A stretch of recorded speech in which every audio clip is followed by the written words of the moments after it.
All right. Hello, chat. How's it going? Hopefully well. We're back. We're playing more Resident Evil Outbreak.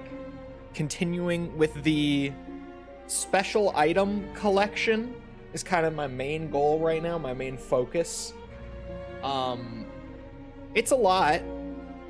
It's a whole lot, actually.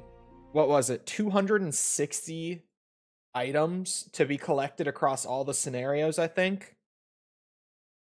And then that's without even taking into account, like, you can only carry so many per run. And each one spawns on, like, a random chance based on what seed of the scenario you're actually playing that run, which is just totally random. It's a whole lot. Apparently the wiki has a list. The wiki's list was what I was using at first, and it's very inaccurate. It has a lot of problems, so that's why we started making our own. Because that's what I was using, but it's not good. It's actually a pretty bad list. So yeah, I'm making my own spreadsheet and using that, compiling info, and then even sometimes between like the strategy guides from back in the day and the wiki and all that, I still don't have the right info, so some of them I've just had to fill in on my own after some fiddling around with it. It's already been a process, but we're getting places. We're getting places. Oh, here's what I'm thinking. Find anything new? Oh.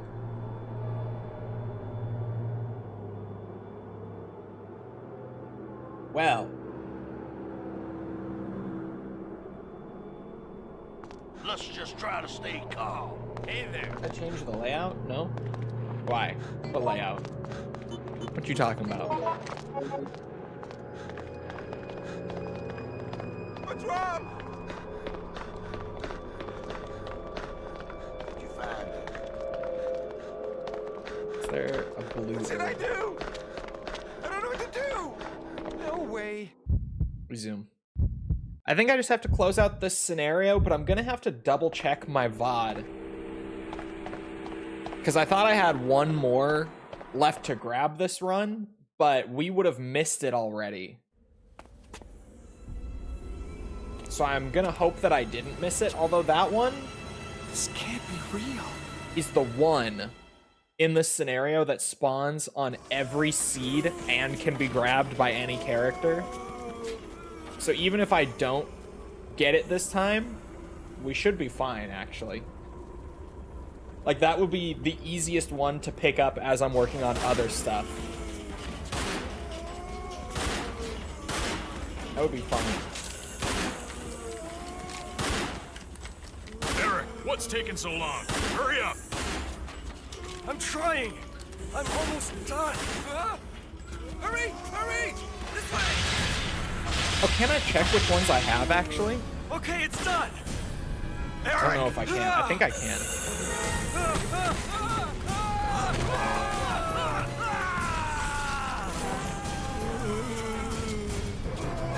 What should I do?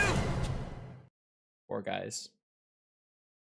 Let me check, because I think you can see what special item you're carrying. Oh, I did grab it. The RPD cap was what I was curious about. Okay. I just didn't have it marked in the spreadsheet. I thought I had missed it. But no, we're good. What's wrong? Damn it!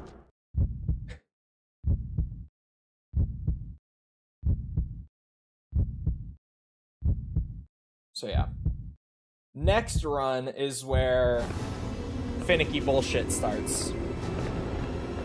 It seems like for every scenario, there's gonna be like one really easy run at the start, items-wise, another one somewhere in the middle, the way that I'm doing it at least, and then a whole bunch of finicky ones where it's just gonna be a lot of like resets for RNG and hoping. We just gotta close this one out. we're good. Oh, my bad, boys. Is it loud as fuck? Yeah. Yeah, it's loud as fuck. It is so loud. I'm like, that can't just be me. It's way louder than it's supposed to be. You winning? So far, so good. See, 6 special items. A B rank? I call BS on the B rank. We got a movie. What? What movie did I unlock? Okay, hold on. Let me try to mess with this a little bit. Give it a second. There. That should be a better audio level. That was loud as shit before. Okay. So now with the finicky bullshit that I'm referring to, we start getting into things that are not guaranteed to spawn. Which is the fun part. Still, like any character items, I don't have to play anyone specific for them. But we just have to pray that on normal difficulty, because they are difficulty dependent, but also still random. It's a whole thing. I explained it last time. We just have to hope that it will spawn. That really is the TLDR on it. Happy RE Day. It is RE Day. Hello, Wayne, Groka, and Dimitar.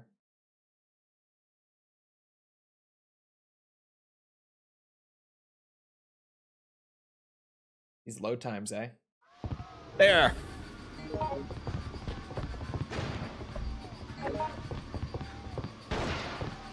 We're going.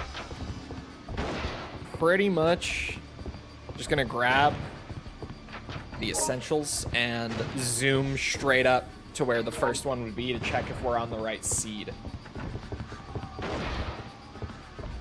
And assuming I organized this spreadsheet right and like blocked out all the different special items properly, they should be organized. Like, I put them in groups, into numbered groups for, like, if you get this seed, then you can get these items all in that same run. In an attempt to think ahead a little bit and maximize our efficiency with each run. Because 260 items is a lot. And the game does allow you to carry up to 8 of them in a single run, but realistically, the way that the seeding system works, I probably will never, or at least I will very rarely, have a run where we actually grab 8 items in one run. Like, this run, I'm going for 3 of them that spawn on the same seed. And, like, if we're on that seed, then I can get those 3, but beyond that, doesn't seem like we're on it. The item should be right here. Pay attention. But they can also be super finicky with the interact volume, so I can never be too sure until I've really mashed the interact button on everything in the vicinity at every angle. I played Days Gone, like, back when it came out on PS4. I thought it was all right, but man, the PS4 performance was brutal on launch. As a reset. Because, it was mostly fine. Like, I remember it generally stayed in, like, the 40, 50 FPS range, like, most of the time, which could be better, but could certainly be worse. Like, 40, 50 FPS is very playable. But then you would get on that motorcycle. And you would start moving, like, even a little bit fast on it, and it would tank to, like, 15 FPS. It was really bad when the game first came out.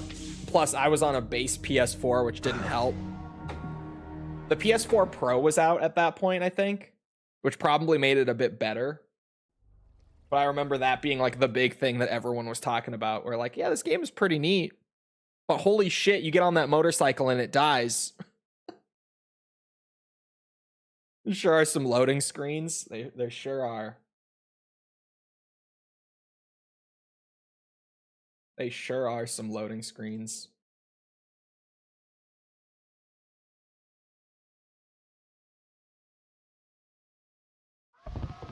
Oh. False is sending me anime women drama.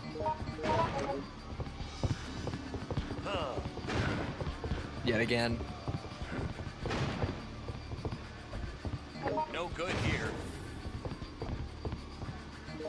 I haven't watched that video yet. Now that I'm not so busy. More? Bro, every like 2 days. I'm telling you, there's something. Let's just try to stay calm. I'm not joking when I say that they are just constantly at each other's throats for who knows what. There's always something. What now? What's wrong? What's wrong? Hey! Gotta get back to the break room and just pray. We're in RNG hell now. We certainly are. Although,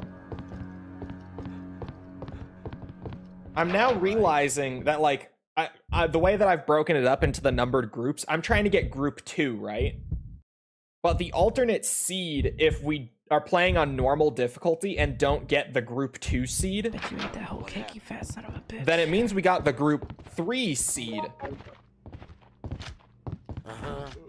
So at the very least for these that are like 50-50, I didn't have to reset because I can kind of improvise. Like, it doesn't seem like we're on group 2 seed here either. Guys, what are you doing with your life? Get pegged. But that's where I can be like, okay, group 3, where is this one? Okay, I see where it is. I can run right over there and check.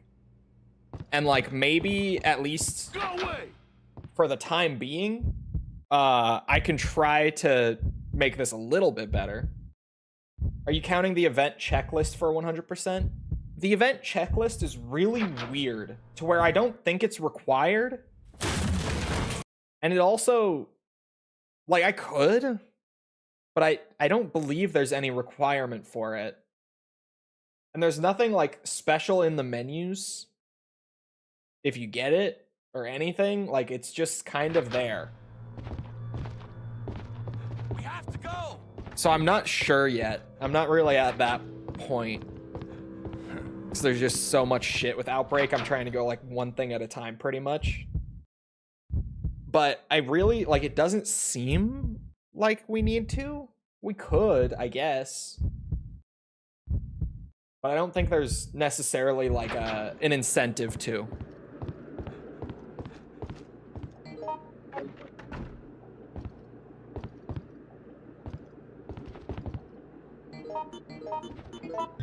Okay, this should be here though.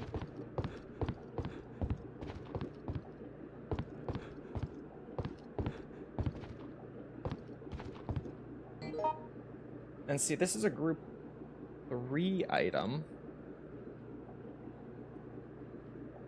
Am I in the middle of discovering that the wiki is wrong again? Is that what's happening here? Like, are the sources that I collected this from not on the money? Neither of them seemed to spawn, but we were on normal difficulty. So one of them, theoretically, should have spawned. You considered using the guide? This is info that the guide doesn't have. It's to do with the random seeding and the way that the game determines what to spawn each run.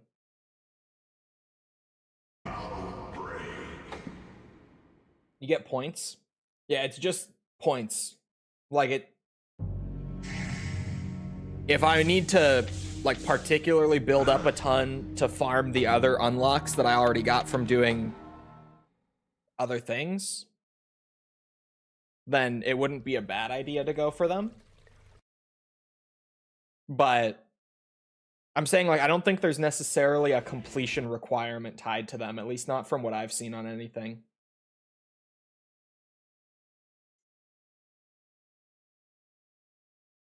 Mouse PI for hire?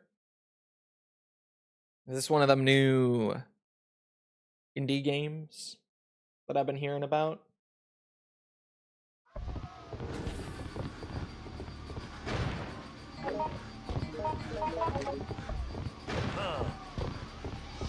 Hey there!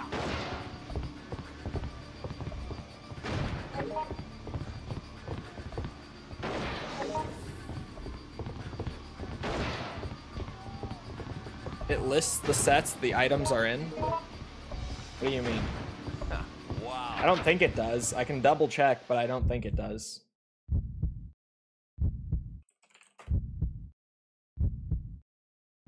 The wiki is right, the game is wrong. Naturally.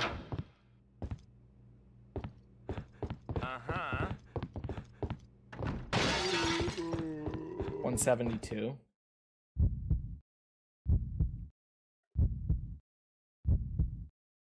No, those are the spawns, but they're not the seeded groups. The letters that you see before the number is what character they're specific to. But it has nothing to do with the seeding, which is where the RNG bullshit comes in that I'm trying to figure my way out around. That was a weird sentence. I'm trying to figure out how the seeding works.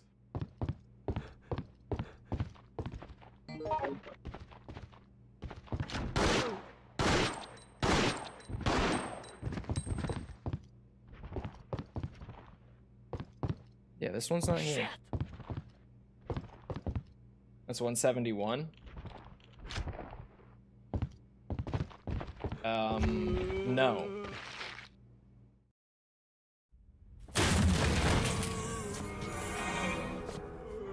No, it is not. No. Naked lady poster? Where? Where'd you see that? I mean, what? What you talking about? Oh, what the fuck? What? Nice auto aim? Oh, he's dead. That's why. It doesn't seem like it's here this time either. Is there a possibility that I've gotten that one before, so it's not spawning? Like, I still don't know if that's how the special items work or if they always spawn. I can figure that out with the RPD cap. Once I get back to that point, I can use that to test if items you've already collected respawn in future runs. Because that I don't know. Because there's no in-game tracker for what you've collected. Hence the spreadsheet.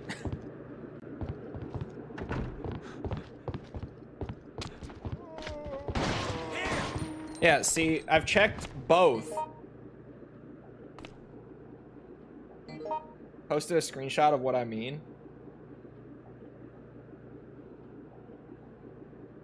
Oh. Yeah, sorry, the sets. That is the seating on that list. What page are you on?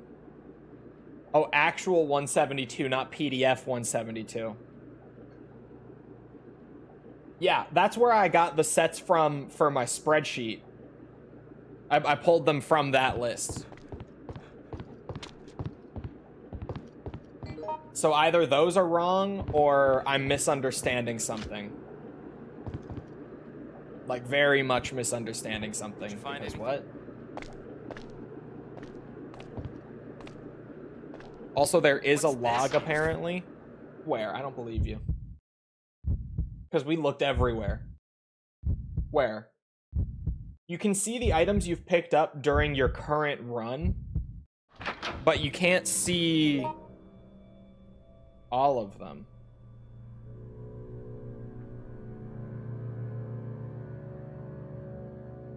Yeah, I think that's this.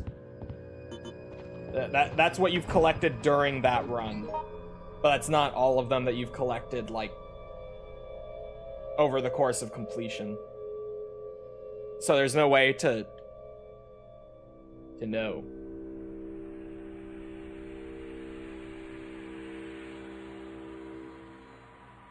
Although here it says whether you complete a scenario, die trying, or give up, the special items you find are permanently recorded to your character log data, as long as you save the game after the scenario.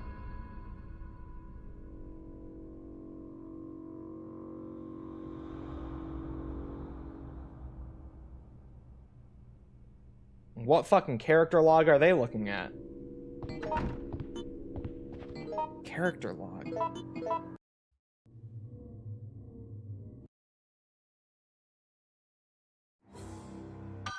Hold on. Is that not the special tab? Where is the character log? What is the character log? Oh my god.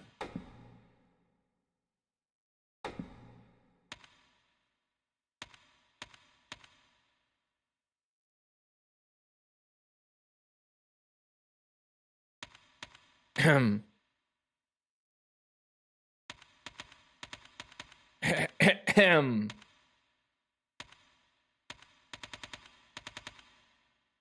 Only 17 hours? It feels like it's been so much more than that. Are you sure about that game? 17 hours? I don't know. I don't know how valid that is. Okay, yeah. Credit slip, bean soup, happy times photo, golden umbrella, herb cultivation, RPD cap, dart score chart, and scissors. I did not know I already had. Good to know.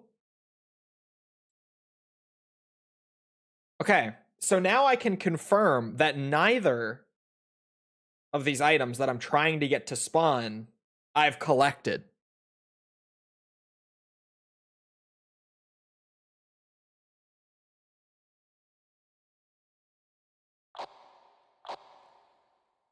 Which now brings in a whole lot of new questions still.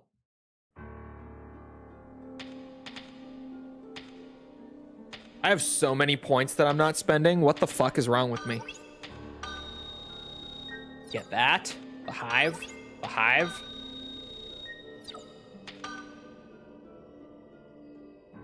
The Raccoon City Hospital.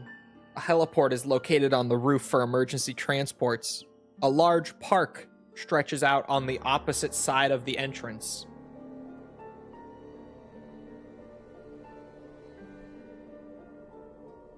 Oh, we're on the back side of the hospital right now, not the front side. Though you would think it's the front side because of the big sign. Because for a second I was really confused. I'm like, in RE3, the park would be like behind where the camera is relative to the hospital, but we're on the opposite side of the hospital. Yeah, that's the entrance in RE3, and that's not on this side, that's on the other side that we can't see. The Raccoon City Hospital entrance designated as an emergency hospital. At night, the hospital glows from the huge amounts of electricity there it uses. Hellfire? Is this also Hellfire?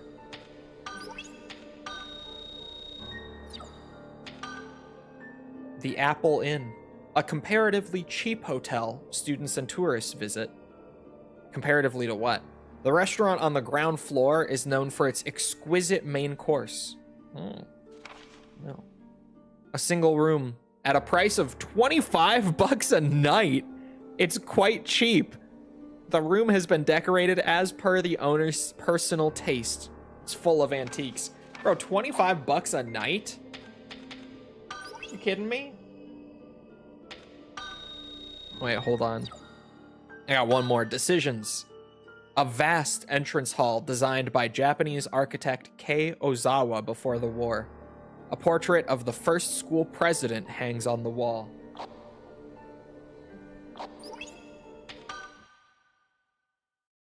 You know about Mario 64 speedrunning bounty? Like a 10k USD pool across the 5 main categories. All world records currently held by Sugi.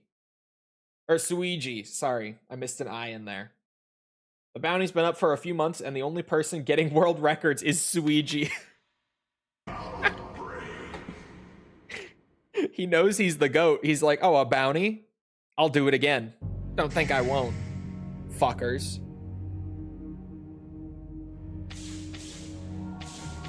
Uh-huh. He's the one that set the bounty to see if someone could beat him. Oh my god. Even more set info? Okay, hold on. My understanding, pre-reading this, is that sets 0 and 1, as the guide refers to them, are the ones that you can spawn 50-50 chance on easy and normal, and 2 and 3 are 50-50 on hard and very hard, right? In this in the outbreak scenario, if you find the Happy Times photo, then you know that the game has loaded either set 0 or 1. This doesn't narrow things down very well. However, if you also find the scissors in the women's bathroom, then you know you're on special set 1. Because the scissors only appear on set 1, in parentheses, easy or normal difficulty. Or set 2, in parentheses, hard or very hard difficulty.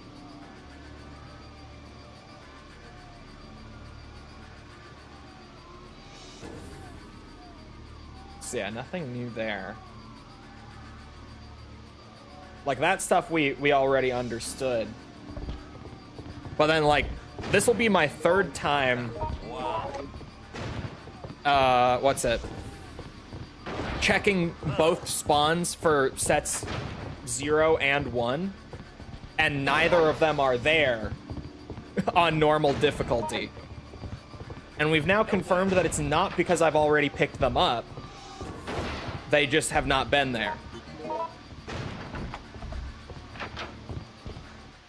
So I'm trying to figure out now why they are not there.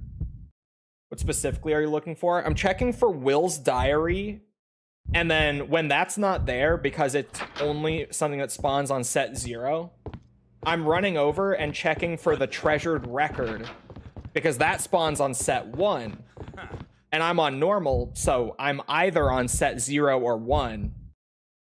But neither of them have been there each time I've checked so far today.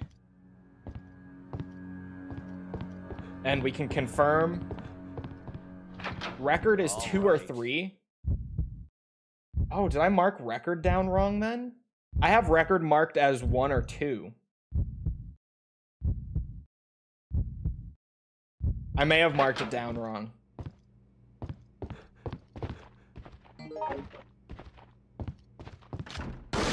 Hold on. Now I have to check that. Shit. Oh, Will's diary is here. Okay, we're on set 0. Okay, we have a run. Will's diary acquired. Now, Mark's bottle is in the liquor room in that spot.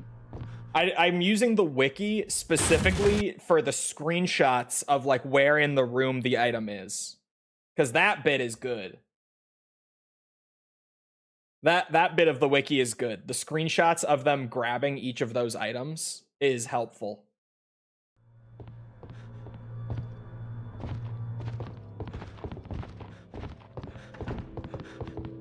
I need the key from under here.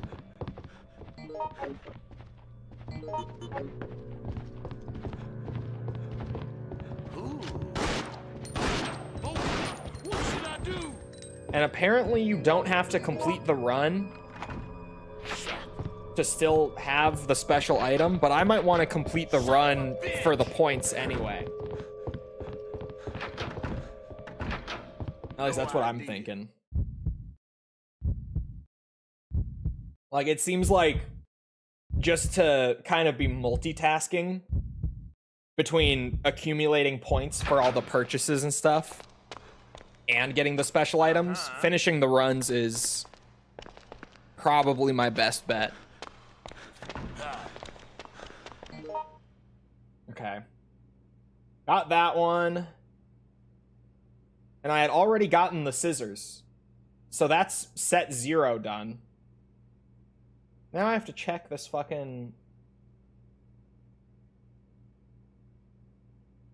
Oh my god, this is hard to read. It's scanned so poorly.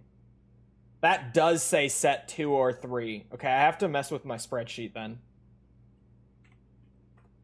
Because that puts this into a different group. So I have to rearrange it just real quick. I had that item in the wrong group.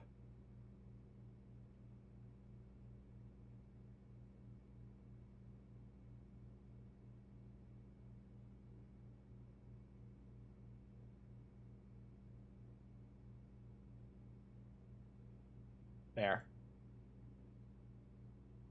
Okay. We're good. Here's what I'm thinking. Also, character-specific items per set. Yeah, I'm not even worried about the character specifics yet. That's a whole other can of worms. That I, of course, very much look forward to getting to. Honestly, I'm not doing the bottle. The key... Yeah. Forklift key is over here, isn't it? I thought I was going to do the bottle. But on normal difficulty, it gets you a shotgun that you don't need until, like, the very end. And even then, you don't really need it.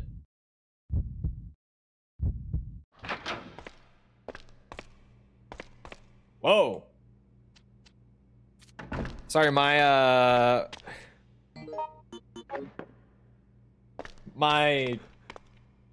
stocks app just pinged me. Chat, what's going on with Microsoft? Who knows? Who's got the news? Why is Microsoft up 5% today?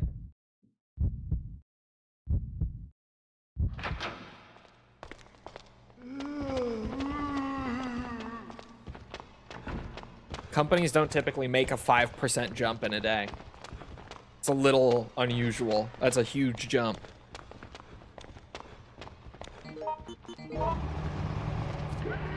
Yeah. Hold on. Wouldn't it make sense to look for them if you're currently that character? Yeah, I'm trying to simplify it a bit, and then again, like, I have to do so many runs for the points anyway that I'm kind of just doubling up. Or double dipping.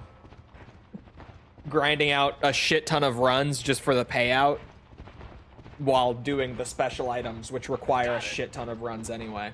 I know that. A run is only like an hour.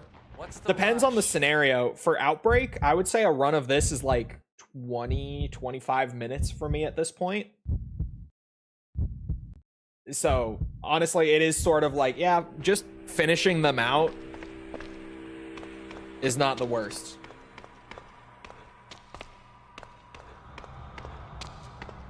What was that? Oh, that's the... I don't think the storage room has anything good on normal other than like a handgun mag. Which I don't really need, to be real. What's the deal with Microsoft? We have to go. I will survive. Shit. Double checking the room. What's going on?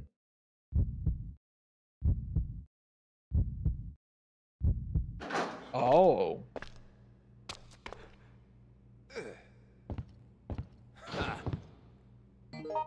It's a combination of a few things. Yeah, I'm seeing the OpenAI thing, and I think that's probably like the biggest factor. Apparently, Here's what I'm OpenAI pulled out of some investments in Norway and handed over some of those data centers to Microsoft. Like, in the process of them pulling out. So Microsoft just came into like a ton of super cheap AI data centers, basically. Which of course makes investors foam at the mouth.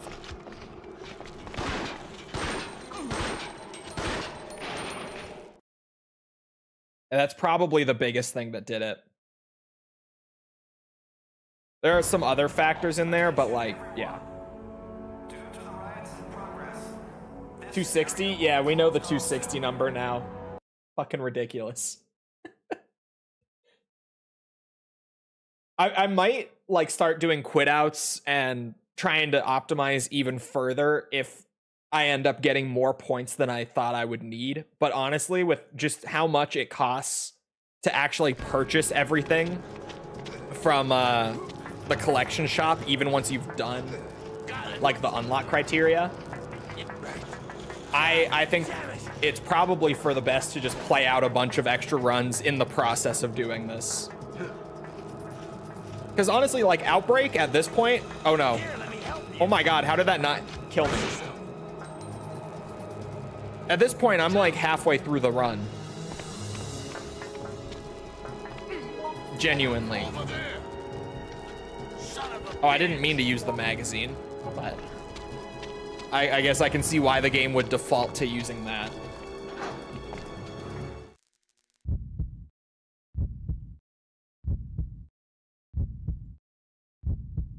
I'm thinking it's probably the OpenAI thing that's driving that big jump today. Stocks are cool, Chad.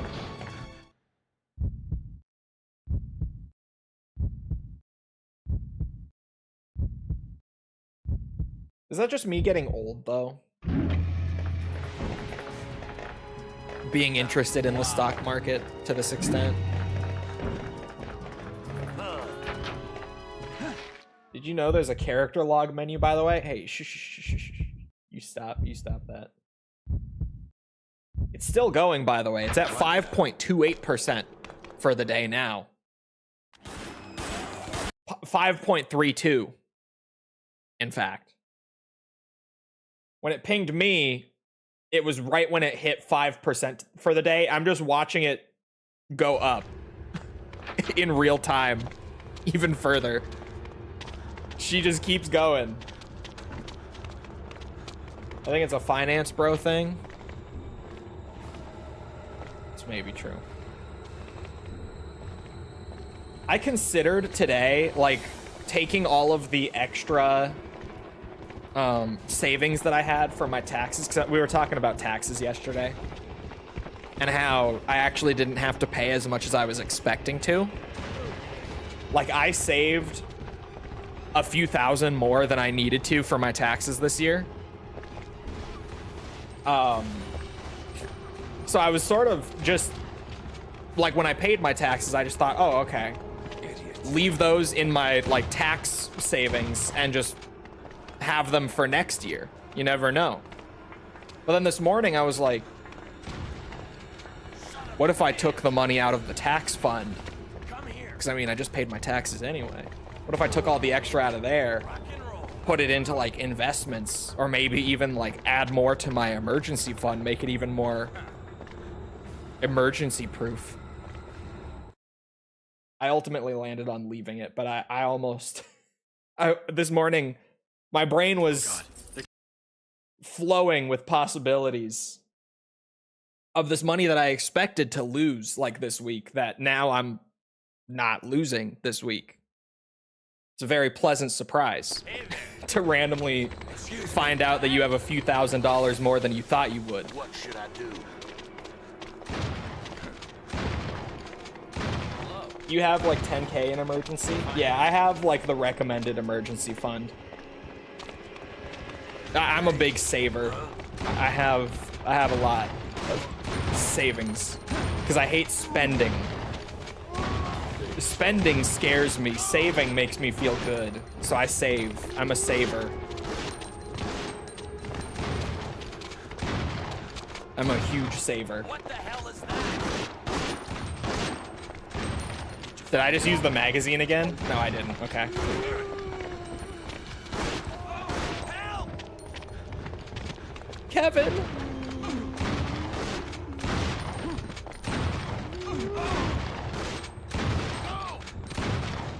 LOL savings. Hey man, you need them. You need them. Hot sauce doesn't do savings, he does debt. To be fair, that's more common these days. That's what most people do these days. You got the team this run? Bro, it's crazy. Like, I feel like I breezed through this game now that we're coming back from playing on very hard and stuff. And all of my habits that I built up from doing that just make normal difficulty feel like fucking baby mode.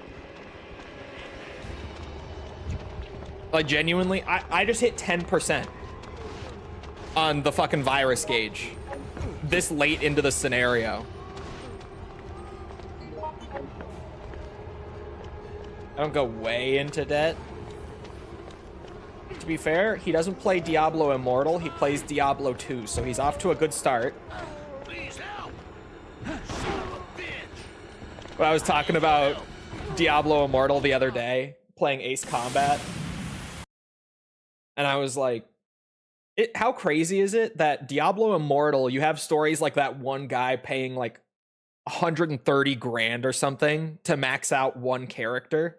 And then I said, like, I bought Diablo 2 for like 40 bucks all those years ago. I've nearly maxed out. I've never been crazy enough to actually max out, but I've gotten a few level 90-ish, 90 plus characters in my years.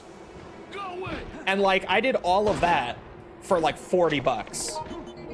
And then you've got guys paying like 100 grand to max out a single character in the Diablo mobile game by comparison. Like, when you frame it like that, it's absurd, the difference between the two. So many erections! If it's way harder on multiplayer, then why would you ever play on multiplayer? Multiplayer is fun, especially with people that you know. But for like completion stuff, the game is definitely so much easier to 100% doing it this way. Savings, how unpatriotic on your part. I know, I know. I'm the worst. I should be taking out a 50-year mortgage on a home. Are you okay? Take on debt until I'm 74. That's what I should be doing, right? I'm a poor patriot. A poor excuse for a patriot. Truly. That's the dream for gacha games. They hope for only a few whales. I mean, it's true of most of mobile gaming even.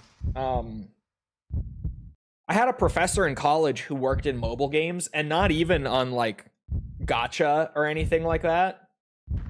Just legitimately like your average run-of-the-mill, like generic ass mobile games that just are filled with microtransactions for no reason. And she was talking about how like legit their studio was practically entirely funded by like 100-ish whales that they had on their games. Just people who weirdly really like this little mobile game have way more disposable income than any person probably should. And they just, that's where they put it. That's where they put it. I know a house that has some room available soon. So do I. The one that I'm moving into in 2 weeks.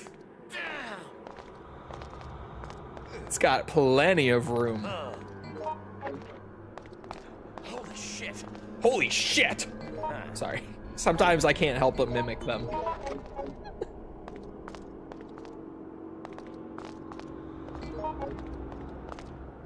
Here's what I'm thinking. Thoughts on the Snyderverse? Shit. I'm not a fan. I saw a few, but Like, I haven't seen the whole entirety of the Snyderverse. I've seen, like... I've unfortunately seen Batman v Superman. Man of Steel isn't bad, it's just not great either. I've seen that one. I never saw the Aquaman movies. I never saw either of them. Wonder Woman was also, like, very It was fine. It's just... It's not good. Like, even the best movies in the Snyderverse are kind of like, They're fine.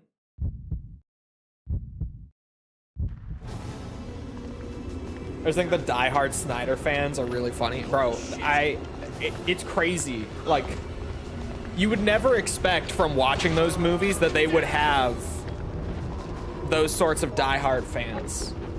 Or maybe it's just me. I never would have expected it. Yes, you're right. I didn't realize I had 2 things of shotgun shells in my inventory until just now.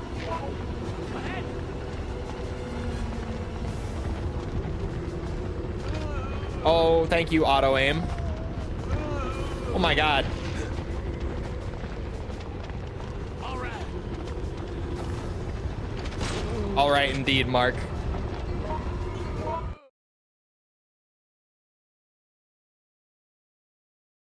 We have corn and heroin. That sounds about right.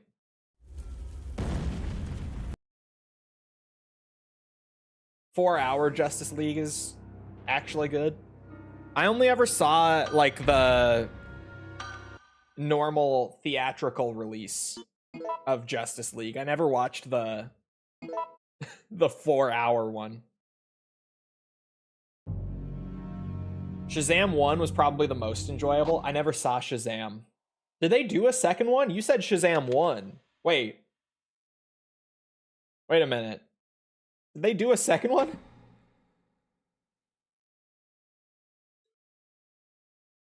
Theatrical release is horrific. Yeah, I did not enjoy it at all. I remember leaving and being like, that was like the superhero movie that the people who don't actually see superhero movies tell you is what a superhero movie is like. That was just painful. One of city's monuments, the Raccoon City University Clock Tower. Although built over 50 years ago, its spectacular design hasn't lost any of its grandeur. That's not RE3's clock tower, is it? Wait a minute. Don't tell me I'm having this realization way too late. It's not the same clock tower, is it?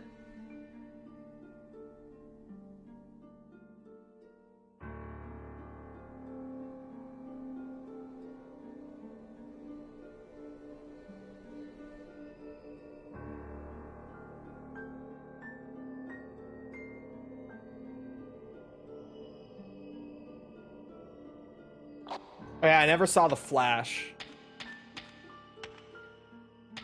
Oh man. Oh, the movies I was getting are the intros. The character-specific intros on Outbreak were what I was unlocking. Because I was sitting here like, what movies am I unlocking? I'm not even doing anything. But it's the character-specific intros. Oh, and ending movies. Opening and ending movies. Oh, that's why it tracks completion. You have to get everyone's ending movie on each scenario. That's why it tracks, like, what characters you've completed each one with. Okay. That makes sense now. Because it really seemed like it was just a random little thing that it tracked for no reason. But now I get it. That's why it's tracking it. Alright, well, if I want that costume, it's going to cost me 4,000 points. So I will wait, simply.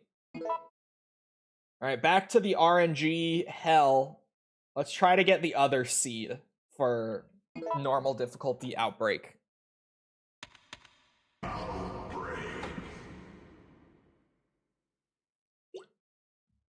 Oh my god. I think you could probably see it in my face. I felt my face. I just choked, but managed to like push it back before I actually choked. But that was one of those like, oh shit moments mid-sip. Oh my god. That scared the fuck out of me. It was a bad one. All right, Alyssa. Yeah. In other news, it's Alyssa time. Lockpick bitch, as False and I typically referred to her during our playthrough.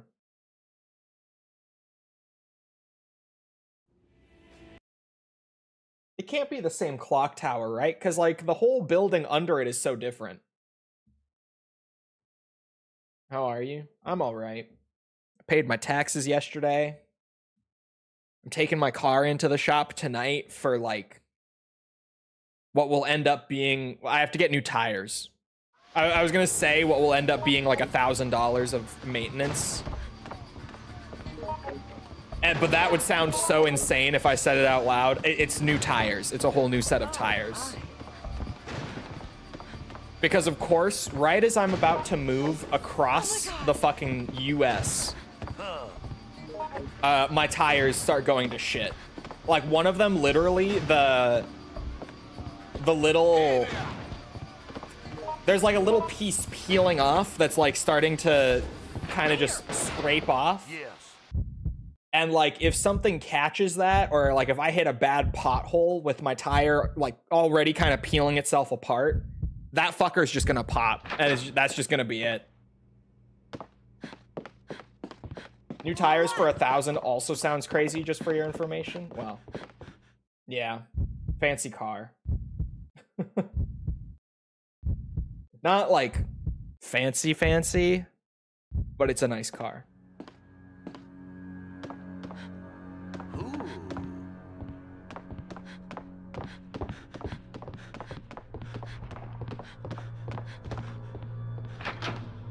You try to beat her with a heater? Not yet.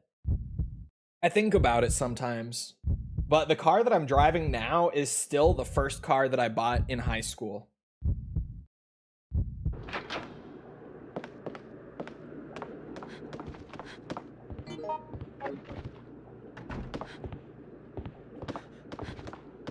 Let's just try to stay calm. All right, the record ended up being not this group. Shit. Okay, I'm looking for Jack's note. Who the fuck is Jack anyway? Huh? Or is it Jack's diary?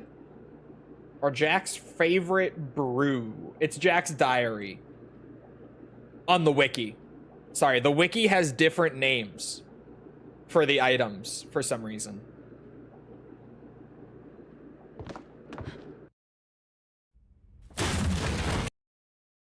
High school was like 3 years ago.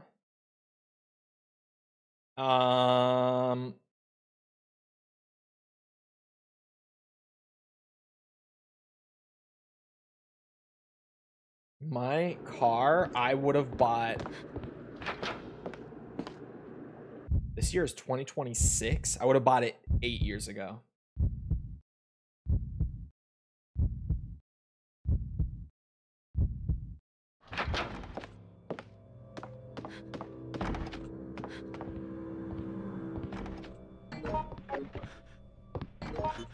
Treasured alcohol? No, it said note. I don't know what I should do.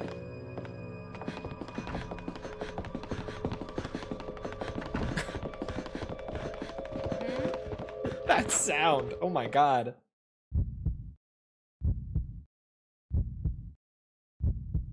Paid $210 for a change of, okay, oil and like filters and all that.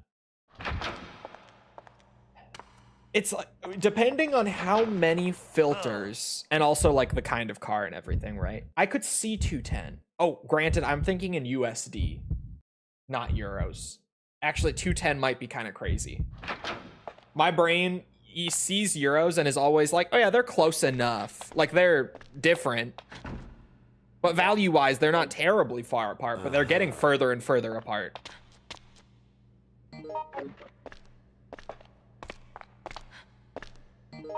Yep, not this time.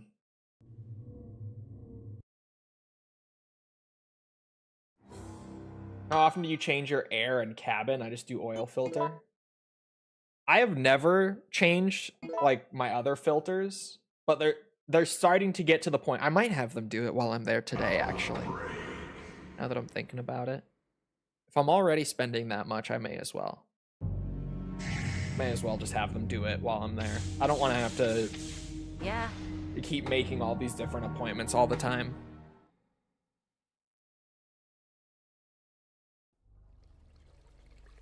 Change it like once a year? You change what like once a year? Oh, oil filter. I was like, why are you changing your air filter every year?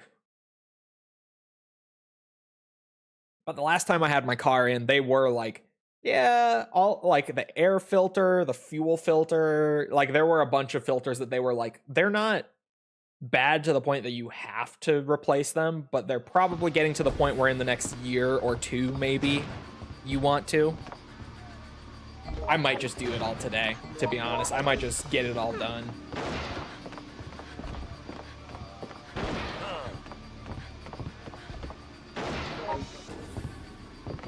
I have to change air filter yearly? Oh, you live on a dirt road. Okay. That's true. Hey there. Oh, hi.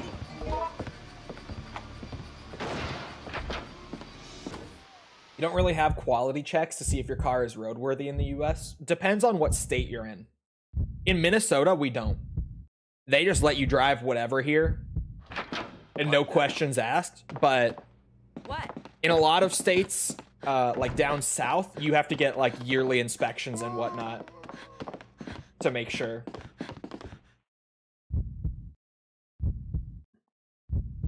In Indiana, you do? Yeah. Here, they're just like, oh, you own a car? It's registered? Cool. Do what you want with it. They do not give a shit here. You can just drive whatever. Which, when you think about it, is maybe a little scary.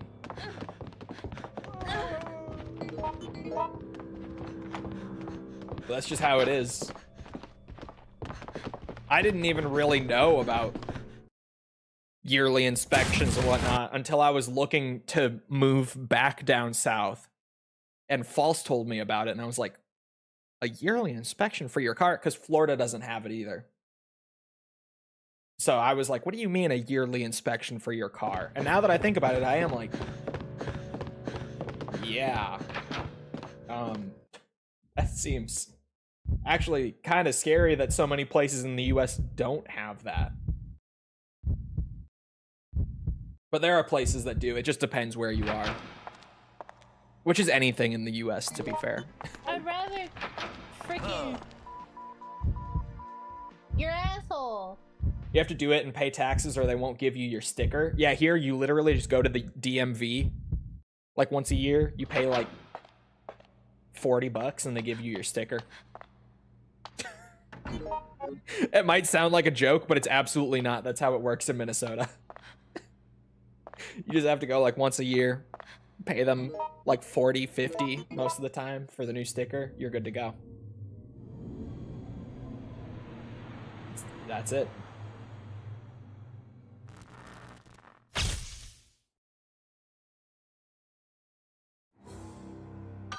I've been to hell. I spell it DMV. DMV is the most miserable place ever, but at least for that, it really is as easy as like you walk in, like, hey, I need registration. Here's what I drive. And they're like, okay, boop, boop, boop, boop, boop. Here's your sticker. That's it. You know what's funny? I have last year's sticker for Minnesota. Yeah. I have not gotten mine for this year, but that's beside the point. I have last year's. And get this. It's not on my license plate. I have it literally like the piece of paper with the sticker attached to it has been in the glove box because I keep forgetting to put it on. Like I never am getting in or out of my car and I think of it. It just never happens. And I've not been pulled over for it or anything. Like as far as the cops know that I've been driving by. I just haven't even registered my car, but none of them have bothered. They have better things to do, clearly. Requisite car can start optional. It really is. It's like if it starts and you can get it on the road, you pay like your 40 bucks a year, whatever.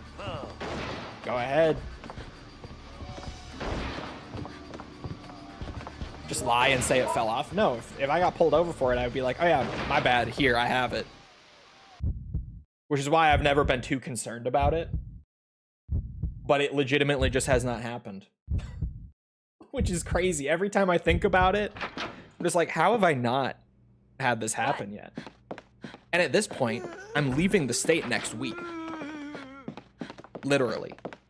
Like, today is Wednesday, isn't it? Yeah, today is Wednesday. Next Wednesday, I'm leaving. So, like, at this point, I'm especially not too concerned about it. You know? I'm not. Probably shouldn't say the quiet part out loud. It's hearsay. I'm making it up. I swear XCOM is a gambling addiction. There's something so fun about it. Even though that game just kicks you in the dick and tells you to restart like every couple hours or so. There's something about it that just, it somehow keeps pulling you back in for the restart. Every time. Sent you an extra ticket just for being in their state. Bro, that was my experience in Kentucky. Let me tell ya. Oh my god. I understand.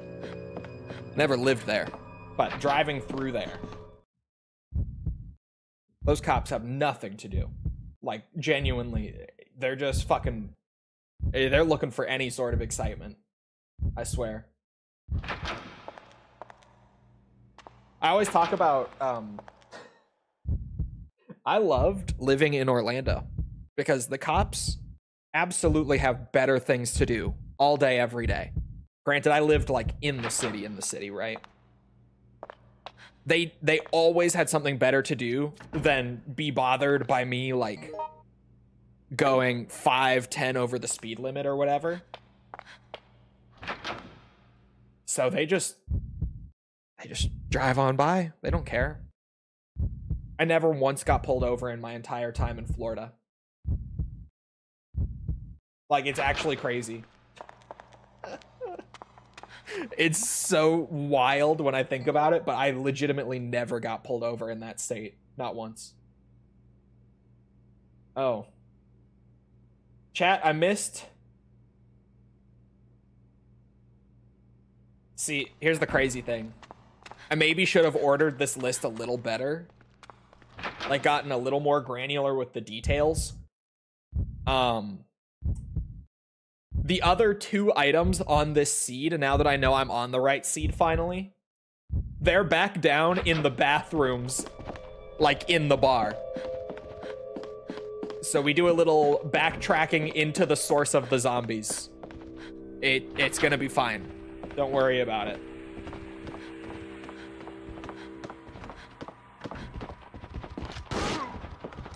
What the fuck? Why did it hit him? My god, how many of you are there? I have my thing organized by seed, but I don't think I really paid much attention outside of that.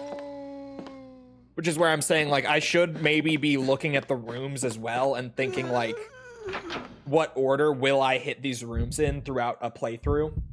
That would probably be a good thing to do. You would think. Why not room then set? They're organized by set so that once I know I'm in the right seed, I can just bang them all out right there. But I should probably have them like look at the sets, group them, and then look at the rooms and organize them a little bit beyond that. Probably should. I don't know where these are either. So I need the pictures.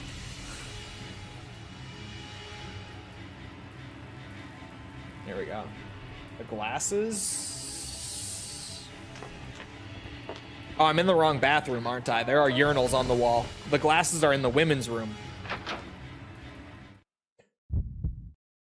Hold on. You see the reviews for Pragmata? Apparently it's very good. I did.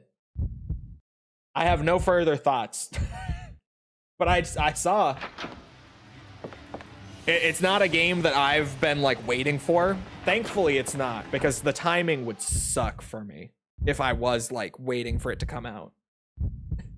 I am so busy with everything else. Like, I'm glad that I don't have a new game that I'm really interested in right now. Outside of like, I've been playing Marathon with False, and that's very fun. But aside from that, I'm glad that I don't have anything that's like particularly grabbing my attention right now, because if I did, that would be a disaster.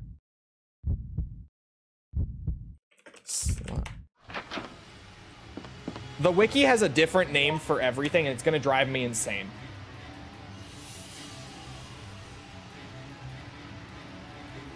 Trying to find the pictures for everything. I know it's in the men's bathroom, though.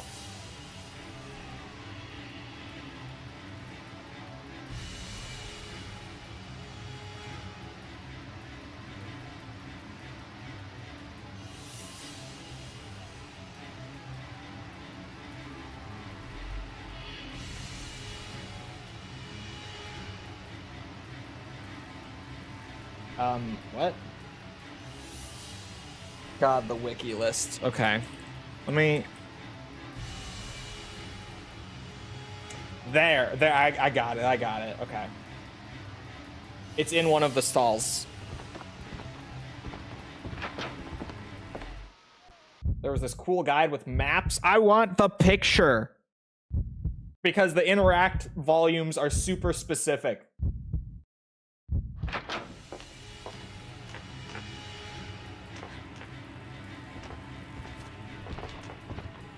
I need to know where to stand and where to look when grabbing it.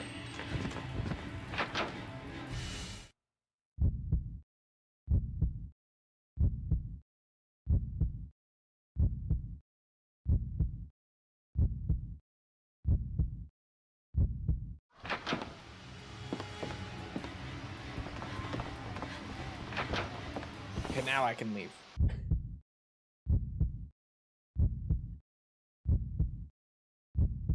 Did you just throw a coin in a toilet and it gave you an item? No, I took a coin out of a toilet, which is obviously way better.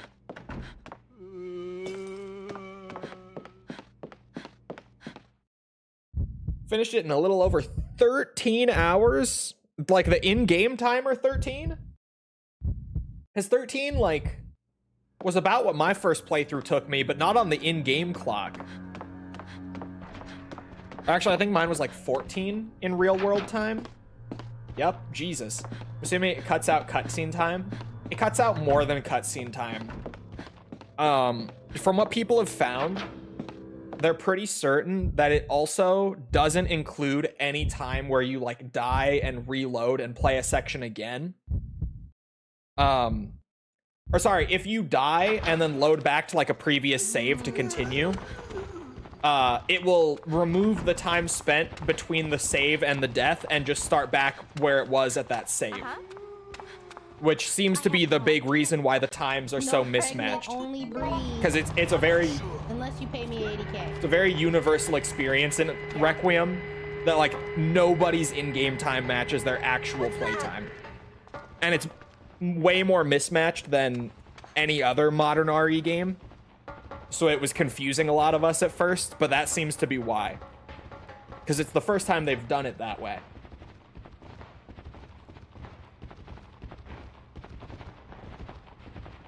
Good. Got it.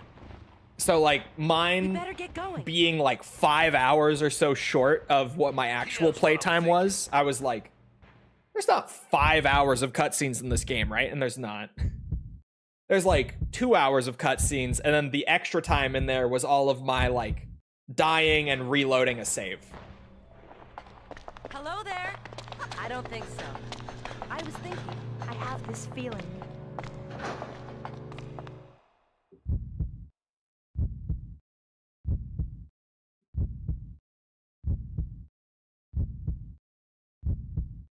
Loved going back to the RPD. Well, now Hasriel We can have to go. actually appreciate this discussion. I've been saying, like, since like a week or so after the game came out, and we were kind of getting down to, like, you know how every RE game has that one part that's like way weaker than the whole rest of the game? For me, and everyone says the orphanage, but the orphanage is, like, in my brain, part of this larger section that is the RPD. I think the RPD is legit the weak part of Requiem. Just as a whole, not even just the orphanage section. Like, genuinely, the only good part beyond just, like, the nostalgia the first time that you play through it and it's like, oh my god, the destroyed RPD, this is awesome. Like, the only actual good part in terms of, like, gameplay and stuff after that, once you're over just that aspect of it, is legit, it's the tyrant fight. And outside of that, like, there's nothing else happening in that section.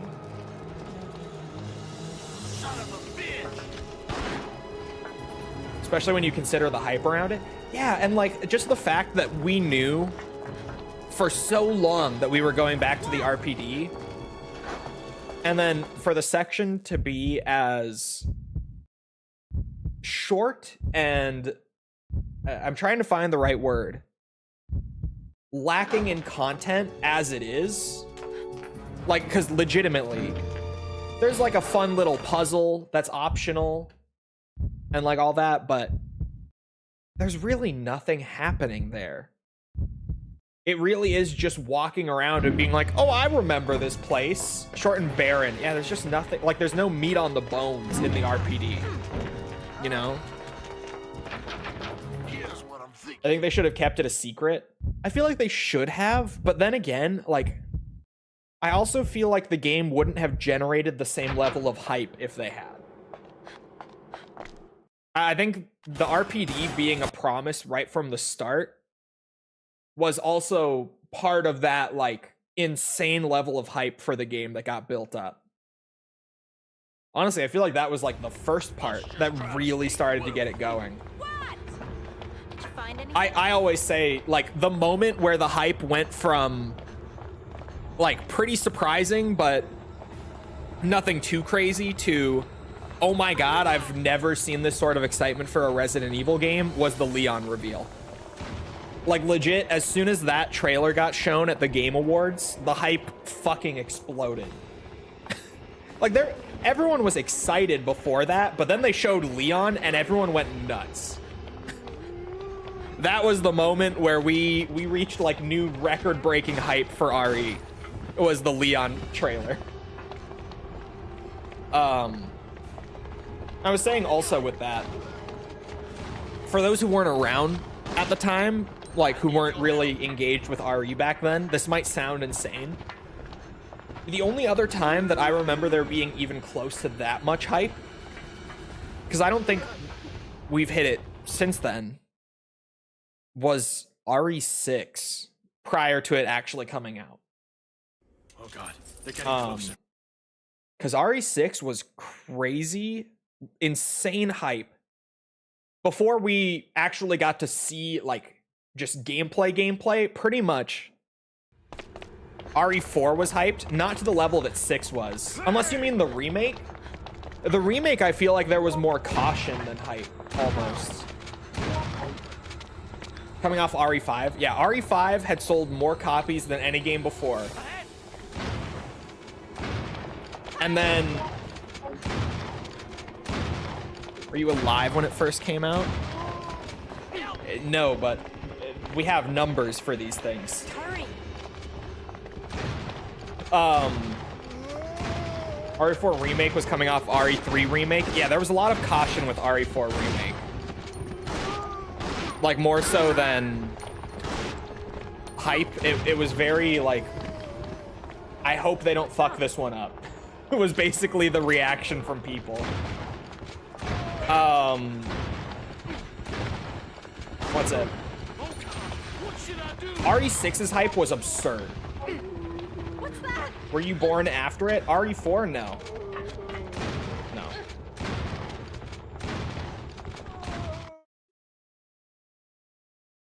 GameCube exclusive RE4 was so hype.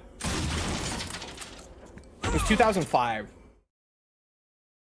Never remember seeing anything about 6. Bro, the community reaction for 6 was insane. Because the reveal initially, all that we got from it was just like you're playing as Leon and Chris and Sherry and this new guy and this other new guy and this new lady. And legit, like the whole thing was just sold on like, there are so many stories. You're going all over the globe. Crazy outbreak. Everyone is here. And obviously, like, before we actually saw the game, and no one was really worried about, like, oh, is the gameplay gonna be not as good as the games that came before? Like, especially because 4 and 5 were so similar. The reaction was legit just like, oh my god, everyone is here. They showed Leon and Chris fighting each other in the first trailer. In the reveal trailer, they showed that. So everyone immediately was like, oh my god, Leon and Chris meet in this game. And like the way that they marketed it, they made it seem like they were gonna be enemies throughout the game. Like the hype was ridiculous for RE6. And then I remember the first time, because they never really did like a gameplay trailer. But they did release a demo maybe like 2 weeks before the game came out. And that demo really hurt the hype for the game a lot. Because people got to actually get hands-on with the game a bit. And the demo was worse than the full game. I think it was only on Xbox, maybe it was on PS3. But the demo ran like shit. Like it was screen tearing and chugging along. And somehow they managed to fix it right before the full retail release. But that demo really hurt the hype, but it was so close to launch. Yeah, it was Leon's section. It was a terrible demo. It was an awful demo. Like legitimately, it was so bad. Mostly because of the technical stuff, but even then, like it's RE6 beneath all that, right? So the demo hurt the excitement a lot. Really hit the brakes on the hype train. And then a little bit after the game came out, and the rest is history. But the hype going into 6 was absurd.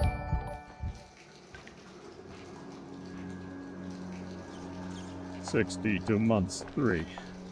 62 months 3. Thank you for the 62 months, humanoid.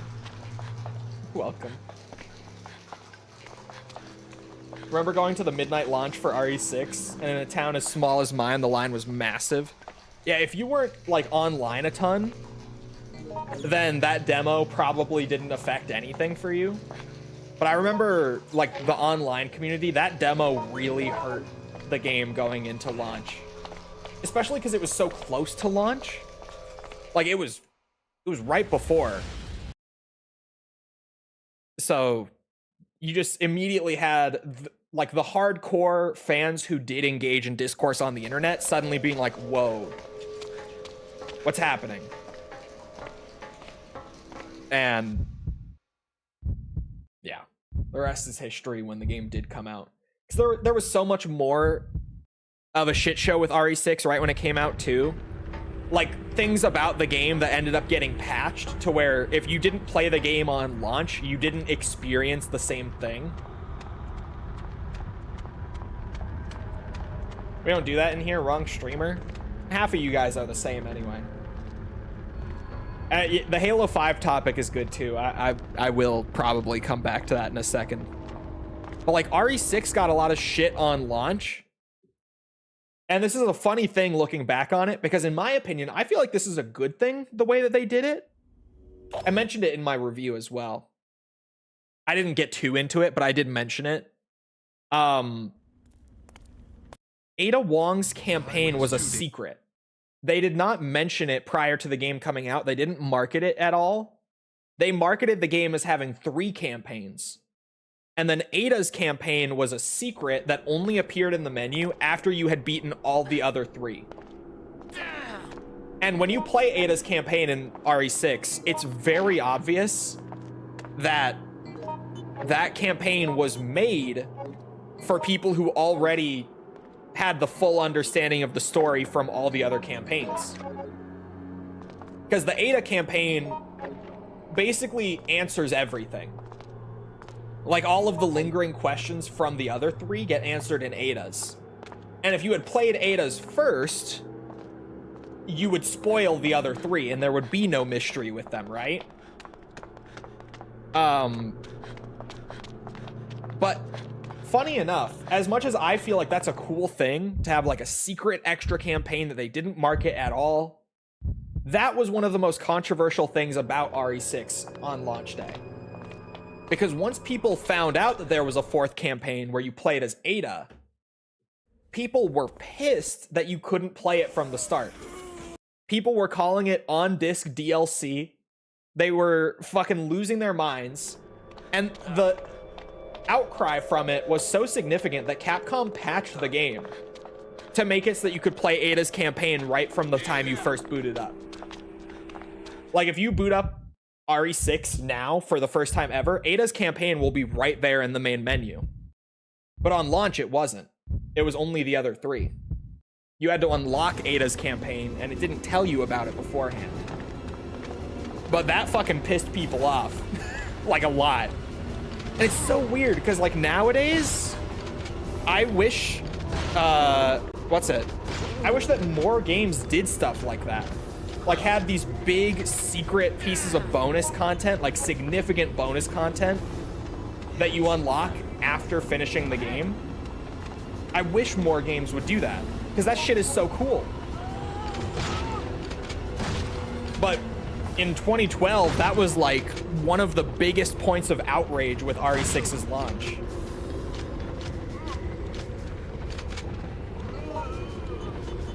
I don't know where the DLC thing came from. I think it was just, at the time, DLC was not seen in a very positive light in a lot of gaming communities. Streamer, do you remember when COD Ghosts released? I do. I do remember COD Ghosts release. I played on Xbox 360 right on release because I didn't get my Xbox One until a few months later. But I remember the launch of Ghosts. That was at the height of Capcom having shitty business practices all over the place, so they unfairly lashed out over it. Yeah. $10 horse armor era. It was a little bit after that. That was in like 2005 or 6, I think. So this was a few years after. But like back in the day with COD, there were quite a few people who, like, for zombies and stuff, would be pissed about the fact that when you buy the game, you only get like 1 or 2 maps. In the case of like Black Ops 1, let's say it was 2 maps, right? It was for BO1. I'm just saying, let's go with BO1. Sorry, I phrased that weirdly. You'd get 2 maps with the game, and then like a few months later, once they finally had a new map ready, it was like $15 to get the new map. And back then, that was a fairly controversial thing. Like how you started, or sorry, if anyone was around a few years ago, when like microtransactions first really made their way into games with like Fortnite fucking blasting through with the insane level of monetization that it had. If you remember the way that people reacted to that and just the initial like, we don't want this sucks, I don't want to pay for my skins, I want to earn my skins, like all that discourse, there was some similar pushback on just DLC in general when it first hit the scene during that console gen. There were a lot of people online who fucking hated it. They were like, if I buy a game, I should get the full game. I shouldn't need to pay more for the content that comes out later. It should just be included in the game. Like, that was just kind of how it was seen at first. So that may have had something to do with the RE6 Ada campaign thing. Capcom also did have a lot of poor business practices at the time, which is very true. That probably was a part of it. It was a whole lot. Alright, I have to do hard mode this time. Yoko's the only one I have not finished Outbreak with. So here we go. Still play Ghost from time to time. I've had the urge to boot up Extinction here and there, but I don't own Ghosts on PC yet. So whenever I do get that urge, I am reminded that, like, even if I were to pick up COD Ghosts at half price, it's like $50 with the DLC. And that always puts me off. Now, I could just download it on my Xbox and play it there, but my brain is like, the Xbox experience. Meh. Did you know it was released at the same time as Zelda Link Between Worlds because it released the same day? Oh, you were at the release. Sorry. I thought that was a typo. You were at the release for Link Between Worlds because it was the same day. And that was, of course, the only good game coming out that day. Well, you're not wrong. I'm not gonna push back on that. I don't know if that was bait. I'm not a COD Ghosts fan. Hey there. That will not, like, I think Extinction is fun. I think the campaign was okay. The multiplayer,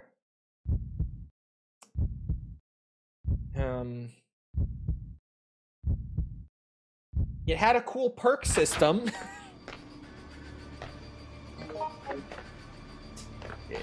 Yeah, it did have that.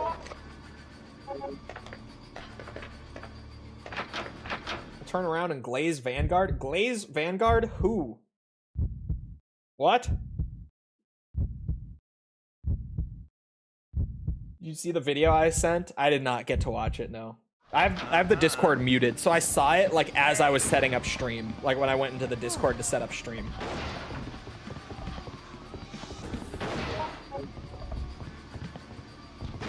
Hi. Hey, could you just bleed out so I can steal your key? Hey. Good sir. Can you open the door, I wonder?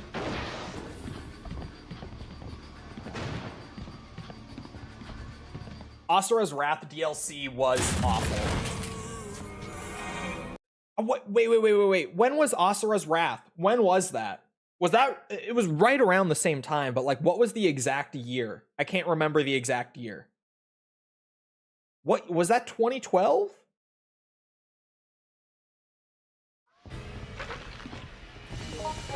Because I want to say that was 2012. 2012. Was it earlier in the year as opposed to later? Because that would have come out right before. You're seeing what I'm starting to piece together here, chat? February 2012. Asura's Wrath would have happened mere months before RE6.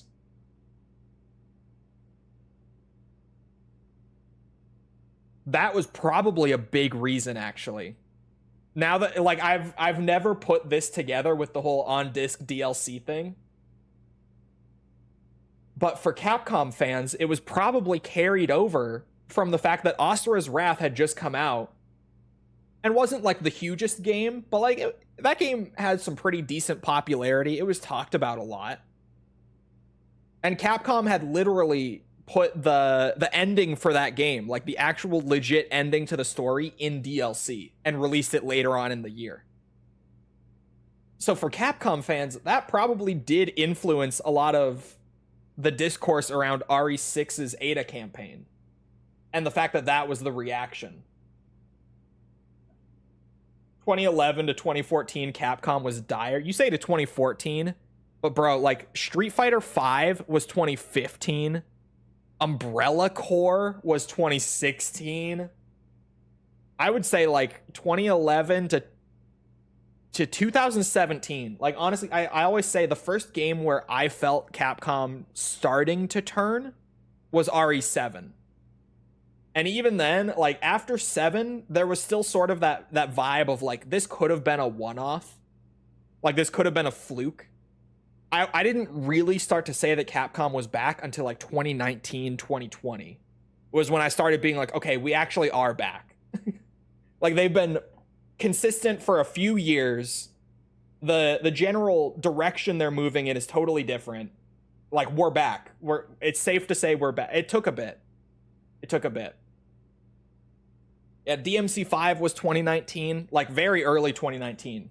DMC5 came out like I think 1 or 2 weeks after RE2 remake. It was a good time to be alive, let me tell you. It was a good time. Okay, hold on. I missed one of the items. It's in Jay's bar.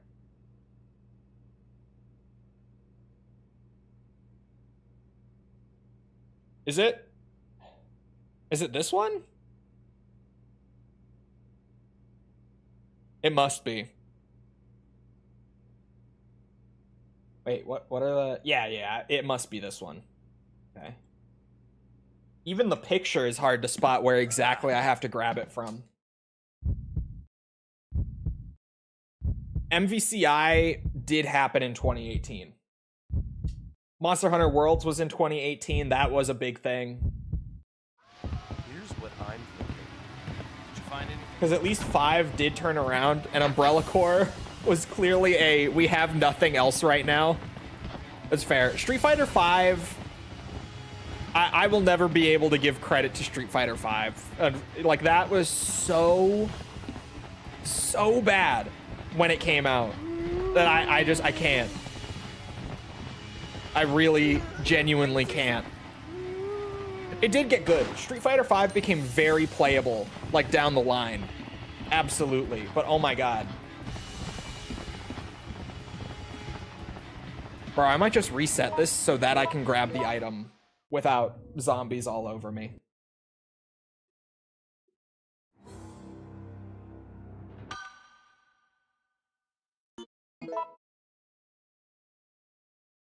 What was the first game when Capcom was starting to turn to Crapcom? Like the first game that was really bad in that era? For Resident Evil, I can tell you it was Operation Raccoon City. Was the first like true Crapcom game. Like RE5, I'm not huge on. But it wasn't like, oh my god, this game is shit, right? It was like, yeah, it's not great. It has its moments where it's good. It has its moments where it's not good. I'm trying to find a list of just all of Capcom's games in like release order. I would love that. Wikipedia does not have one, unfortunately. This is a list of their franchises. DMC Reboot, I was gonna say, was definitely one of those. I always think of like Operation Raccoon City, RE6, Street Fighter 5, DMC.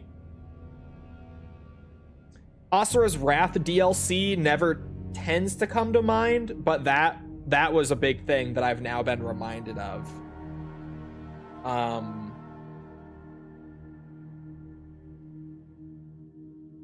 Oh my god, there was Street Fighter X Tekken somewhere in there, right? When was that? When was Street Fighter X Tekken? Because, Jesus Christ. March 2012. So that was also 2012. As if ORC, RE6, the Asura's Wrath DLC thing all in the same year wasn't enough. Street Fighter Cross Tekken was also that year. Oh.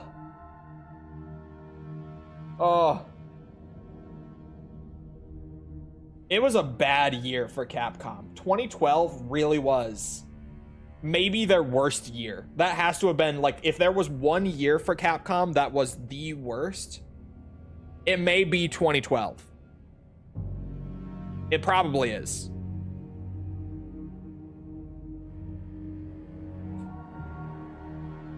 I would say, okay, hold on. I have to like compare release dates now. RE6 can't have been the first because that was later in the year. Asura's Wrath was super early. It was February 2012. I'm looking now. DMC was 2013. Was it ORC? When was ORC released? I have to double check like the date. I know it was 2012, early in the year. It was March 2012.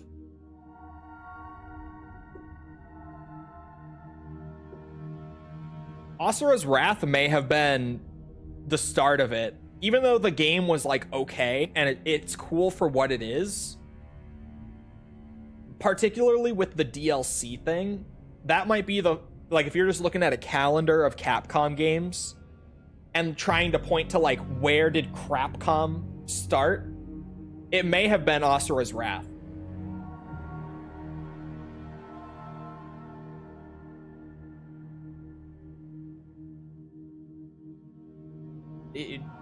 It's either that or ORC. They were literally like 2 weeks apart. So it's one of those. If you're trying to pinpoint like the game that started it, it's one of those two. Where you just get to the point of like Capcom putting out total shit. I say that. I think ORC has some charm to it. Don't get carried away with that, my ORC defenders. It has some charm to it. I don't remember what I gave that game. I think I gave it like a 4 point something. Maybe it was a 5. I don't remember. It may have been a 4. My gut says it was somewhere like a 4.5 or something that I ended up giving it. That sounds right. I'm trying to think.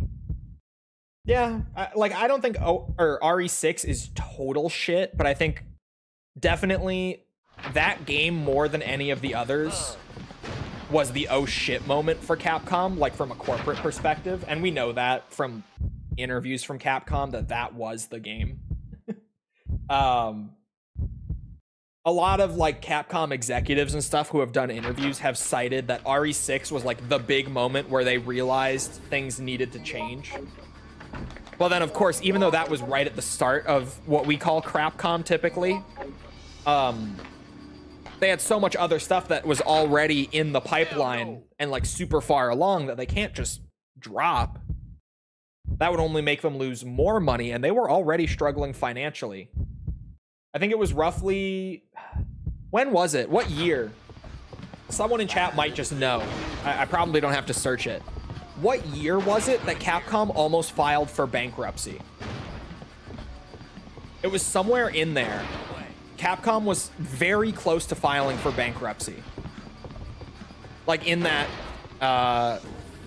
2012 to 2017 period. They got really, really close to actually filing for it.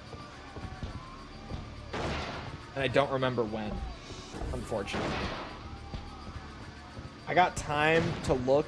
Oh, the record is my easy check.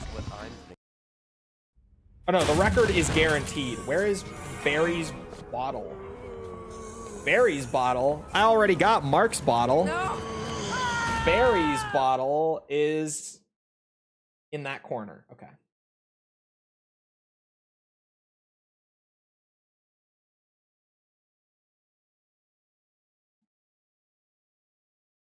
I think it might have been 2014. That sounds about right. Hey there.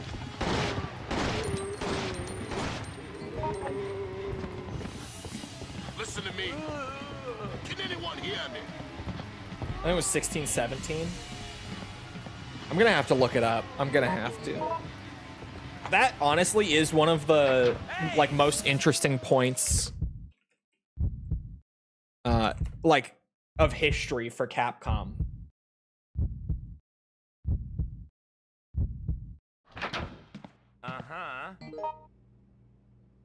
Okay, Google AI gave me not the answer I'm looking for, but then again, when does it ever?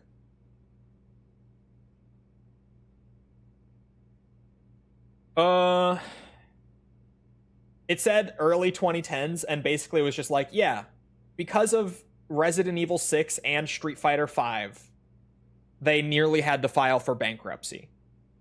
But that doesn't give me like the year. I guess maybe it was 2015 if Street Fighter 5 was like an equal culprit.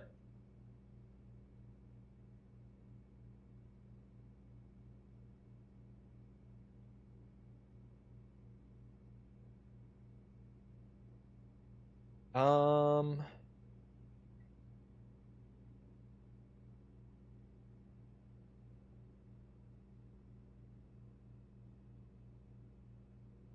2015. I found a Reddit thread from 2015. Is Capcom really in danger of going bankrupt? It was 2015. That's so funny that that's where I found it from. But like July 2015, that guy posted that thread being like, wait, is this real? It was 2015. So it was after Street Fighter came out.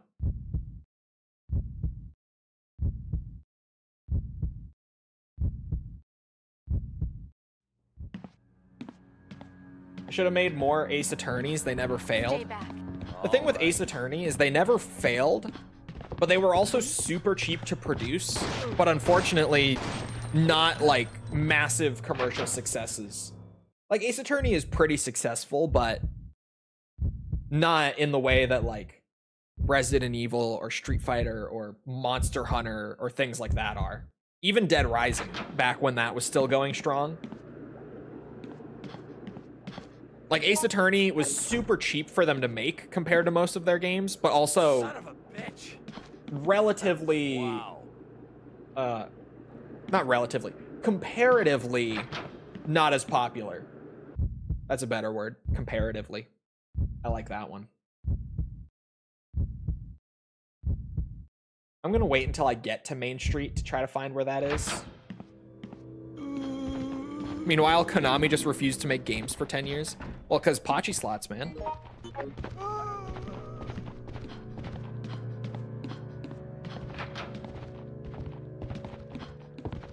Missed you getting called old? What?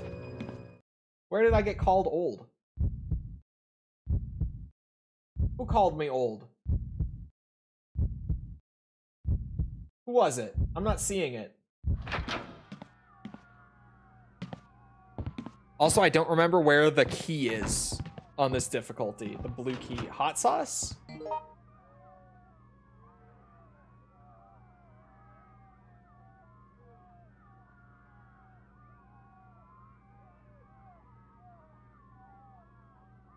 Was it in YouTube chat? Why did you guys all just say hot sauce? Like in unison. Was he in YouTube as well? Oh. I thought you should know. My girl just said, how old is he? Like 40? Followed by me telling her your age, and her response was, he should just let it go, referring to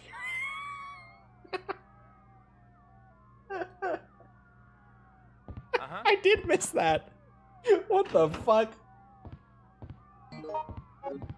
Yeah. In YouTube chat, yeah. Here's what I'm thinking. My barber did fuck me up. I've talked about it since I got this haircut. Hello. He fucked me up. Holy shit. It's the last time I'm gonna see him, to be fair. Hairline reveal? I mean, you're seeing it. Because he cut it so short. Like, that's the line. Brutal. Antivirus. Where the fuck is this key? Oh, I'm going in that locker. God damn it. Barber's parting gift. Here's what I'm thinking. I don't know where this key is. No. I'm Did fucked. you find anything? I like your hair. False isn't ready for me to go bald. He already told me he might shave it. I just have random urges where I'm like, what if I just had no hair? What if I entered my era of bald head, big beard? just a little early. You have a ruler nearby? I don't even own a ruler. Legitimately. False has already said that this is absolutely insane, but I legit, I don't even own one. Where does this key spawn on this different? It's on the chair, isn't it? I remember where it spawns. We learned that. There are many things that I do not know the exact size of because I don't have a ruler.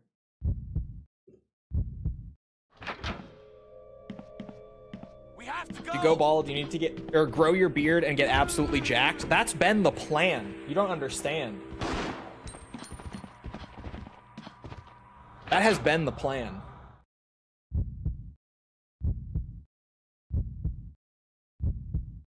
How do you measure your pee-pee though if you don't have a ruler? I don't have a ruler. I know the exact size of it.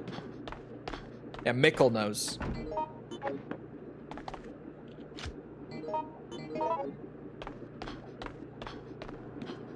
I'm Yoko. I have all this inventory space that I'm forgetting I have. You can also always wear hats everywhere. I don't like wearing hats. I actually really dislike wearing hats. I don't know why. I've never liked wearing hats. I was gonna say, I got a crit there. Thought he was gonna go down.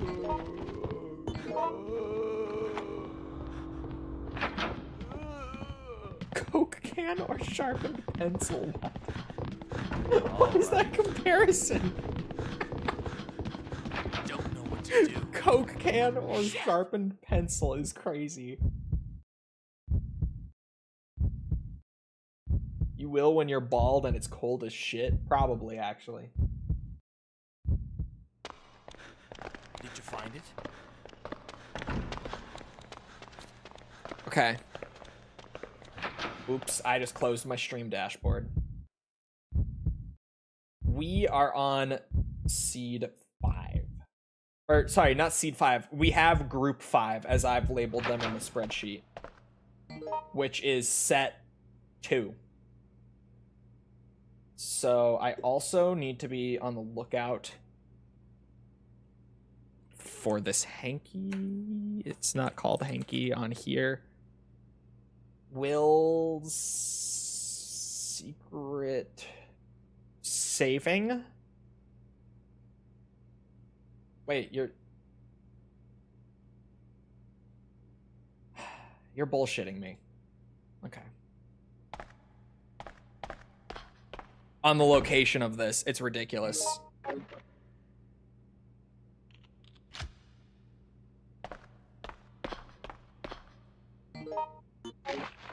Why can't people go bald the other way around, only retaining scalp hair? You mean going bald, like, from the back of your head up? Instead of, like, from the front of your head back?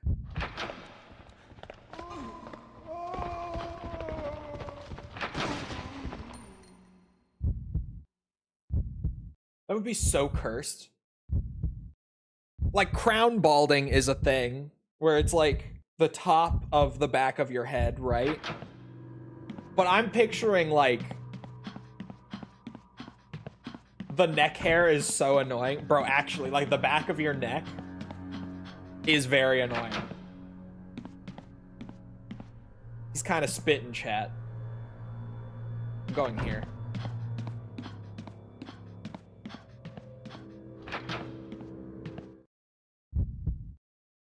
So freeing. One of my buddies started just shaving his head for the hell of it. Like, well, now he has some hair loss. We've gotten older, but back then, he didn't have any. He started just shaving his head for the hell of it in, like, high school, like sophomore year of high school. He just started doing it because one day he was like, I want to know what I look like bald. So he grabbed a razor, buzzed his whole head off. And he looks great bald. So he kind of just flip-flops between, like, growing really long hair and then just shaving it all off and going bald. And he just alternates with that. He has not gotten a haircut in years because he just lets it grow, and then once he's like, yeah, it's too long, he just shaves it bald again. Oh, I forgot to do the bottle, son of a bitch. It's a good thing we're only on hard mode.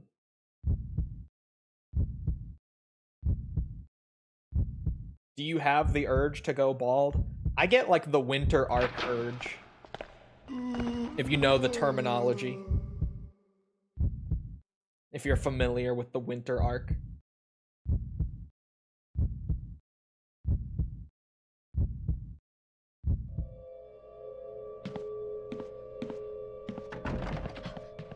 I have gotten to the point of like, what if I just shaved my whole head off and then like let the beard really grow a good bit and got like really fucking jacked, like went for muscle mass instead of going lean like I normally do. What if I did?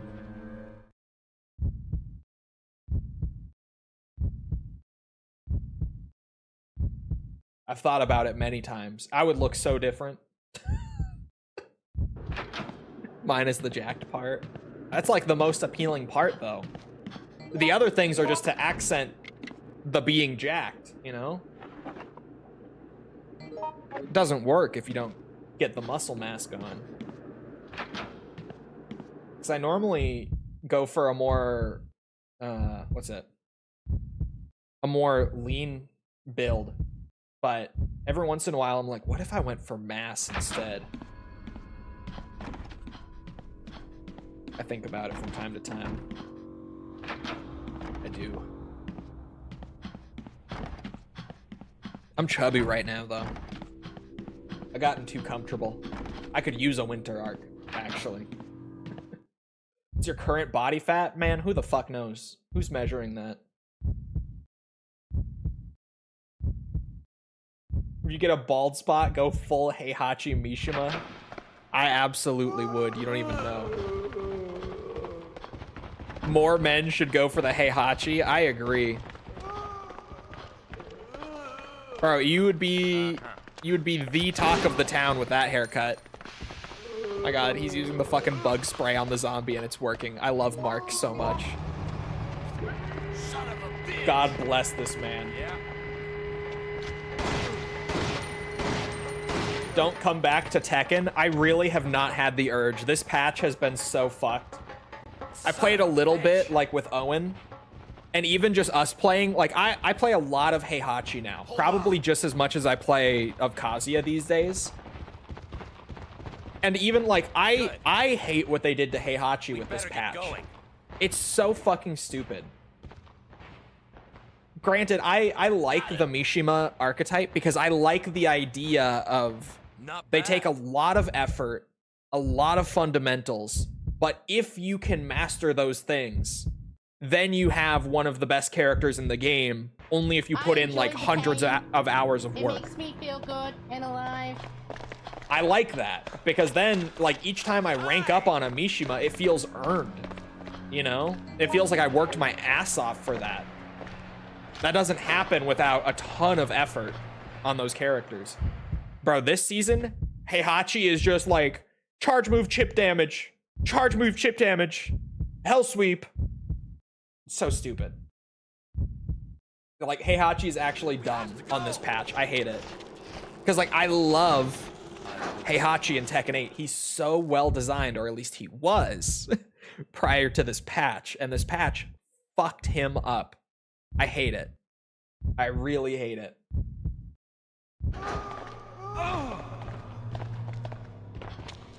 What happened to the Heihachi combo you were working on? Bro, like, to illustrate, actually, speaking of combos, my staple that I'm running for Season 3 on Heihachi does, like, 95 damage without wall.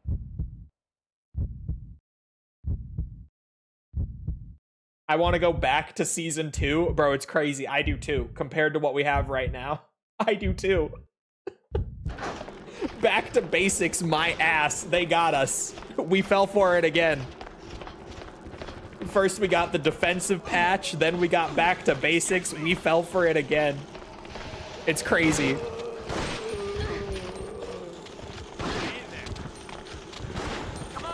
They actually got us the second time. 95 with wall. No, 95 without wall. Anyone hear me? With wall, it's like 109 or something.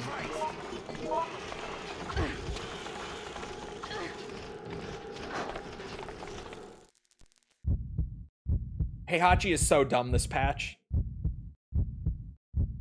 And like, yeah, it takes a fuck ton of execution. And you do have to be like a bit of a Heihachi specialist to even do that staple. But like, I should not be getting 109 damage off of a fucking electric. Did you find it? I shouldn't be. Like that doesn't make, the math does not math on that. Here's what I'm thinking. You know? What now? It doesn't. That shouldn't be how the game is working right now, but it is. It's miserable. I hate it. I really do. The urge to play Tekken 2. I like Tekken 1 and 2, but compared to like anything 3 and on, maybe other than 4, but even then, like, I just, outside of like the unique charm that those ones have, I'm not going back to them. Rock and roll. Christ. Oh my god, dude. That was awful. Fighting game DLC is insane. I think that is like the worst thing about modern fighting games. Genuinely. I think the DLC models that have become so common in fighting games are fucking awful. And like, they make sense from a business standpoint. Because the thing about fighting games is that making a character in a fighting game is ridiculously expensive compared to like making a gun for an FPS game or something, right? Like what would relatively be the same thing. It's so much more money and effort and everything. But Jesus Christ, like, when you get these fighting games that run for 4 or 5 years and then like half of the character roster is DLC and they're all like, you know, I don't know, typically they're like $10 a character, it gets to be fucking ridiculous. Hey there.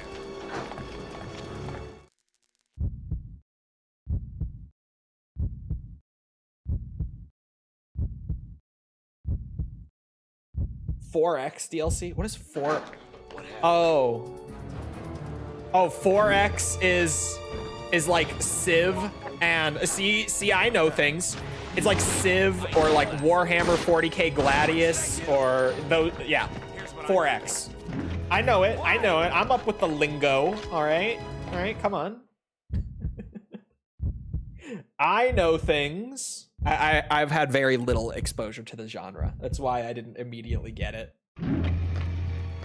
But real shit, I was just looking at Warhammer Gladius DLC the other day because someone in chat knows that I was waiting for some of the factions to go on sale to maybe pick them up.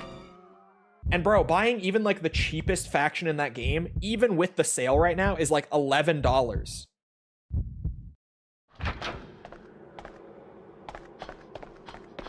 And I mean, Jesus, man. Like, yeah, I want to play as the Tyranids in Gladius. I absolutely do. The Tyranids are badass. But do I want to pay $11 for it on sale? Not really. Like, bro, it's kind of fucked. Hold on, I gotta, one of the items for this run is here.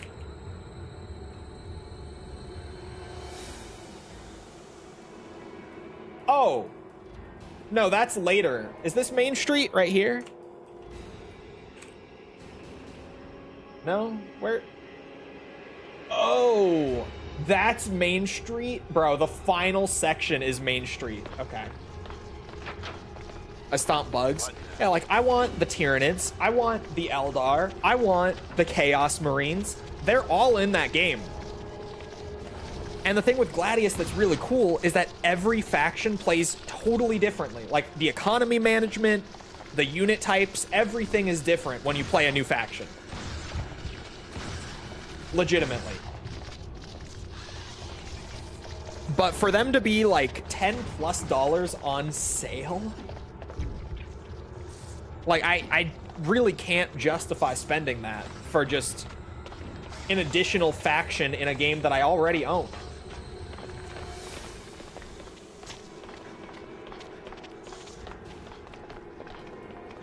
Did you find it?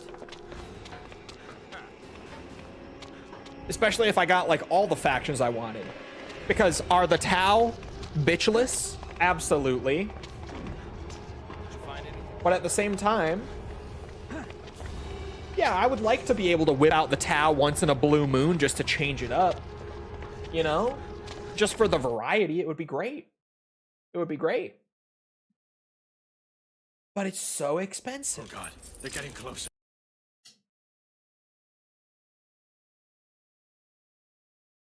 It's kind of lame how the scissor tails are only in 3 rooms. To be honest, Thank you very much. I wish they were in more because they are the easiest enemies to run around in the entire game. Like, these guys take 0 effort. If you're moving, they're not going to hit you. Legitimately. All of their attacks are so slow that if you just relatively, like, run around in a circle the whole time, you're good. Nothing will happen to you if you're moving in a circle. You got it. Would you rather have $200 or save 2 people from being kidnapped, but you have to explain what Hey Heisey means? $200. I think I must abscond. Indubitably. Oh, fuck. Kevin, get it together, my boy. Run in a circle, Kevin. They can't touch you. Just move in a circle. Oh my god, Mark is getting fucked up too. Just move in a circle. Hey. That's all you have to do.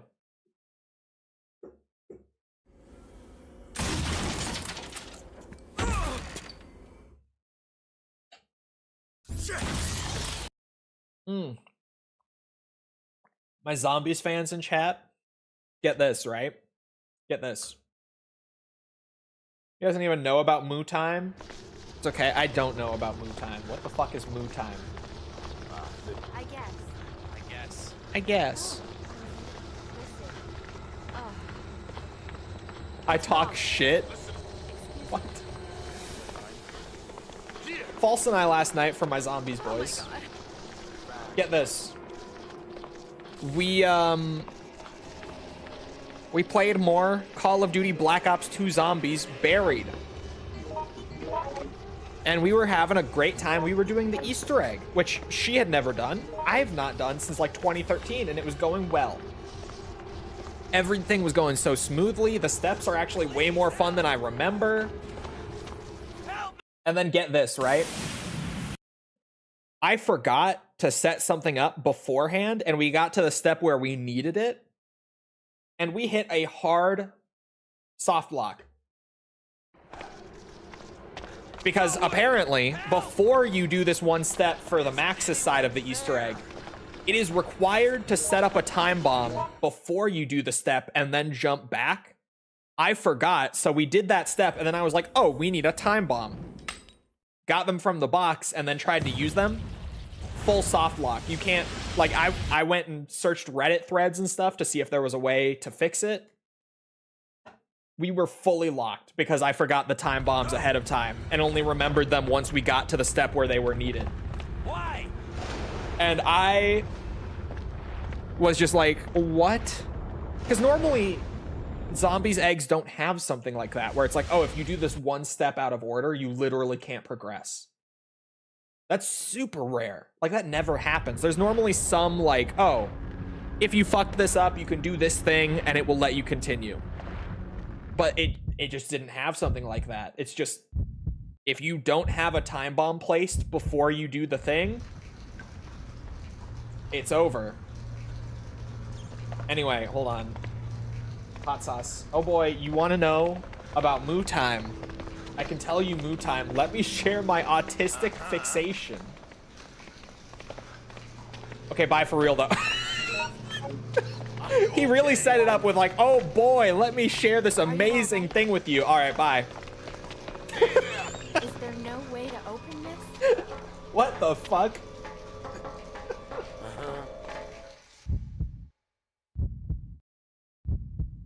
Never done a zombies Easter egg? Man. Oh, False said it already? It's a cow VTuber. Oh. Oh, a VTuber? Yeah, okay. The one that he spams you. Yeah. I do know. I do know that.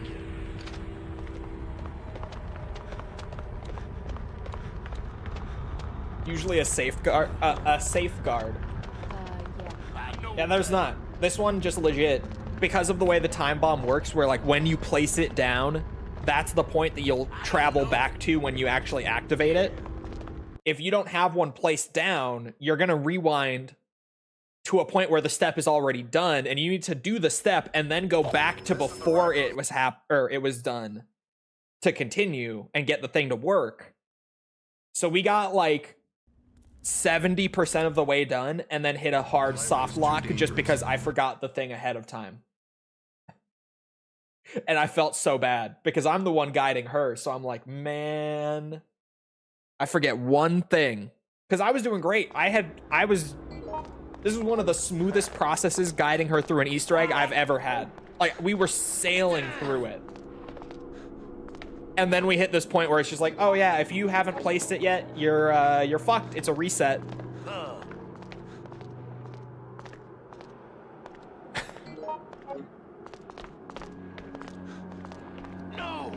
Done 2 of them in Cold War and BO6, and both times it was because I joined a public lobby and someone was doing it.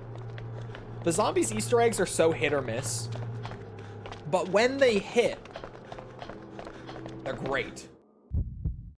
Had that cow VTuber in the background while he was screen sharing something once, and I don't know how this man hasn't developed schizophrenia or something. What?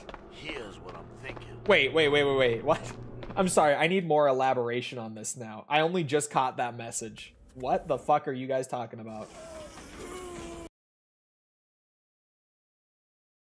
Why would anything ever go smoothly with an Easter egg? It's true. She's crazy. The cow VTuber was just crazy. Oh my god. See. Oh. He's winning, chat. You're making me curious. She was the one that got him into 4?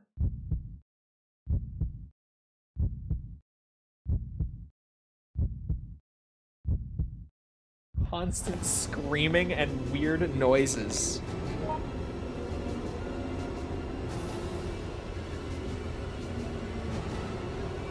Chat.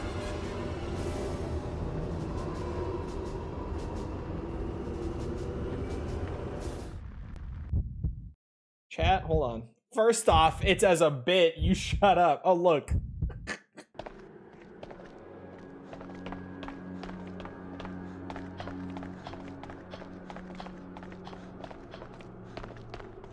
I may have missed one of them.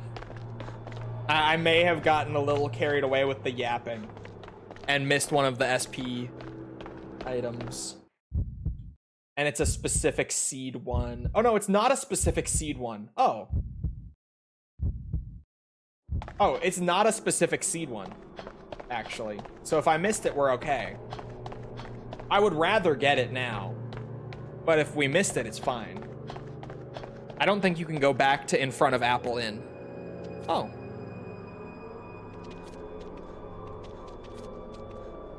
You can get back in the car and...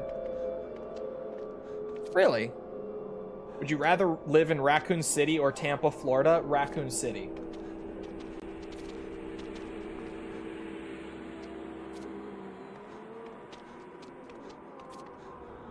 Hot sauce is a freak. I mean, we knew.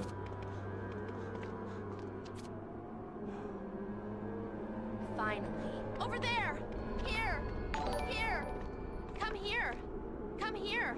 Come on! Come on! Come on! This Come ends here. the scenario? Come What? on. here. Come on. Here. Here.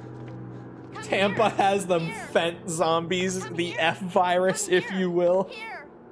Come on. Come on. Come on. Okay, I hear you. What the fuck are you doing? Come here. Come on. Here. Thanks. Here's what I'm thinking.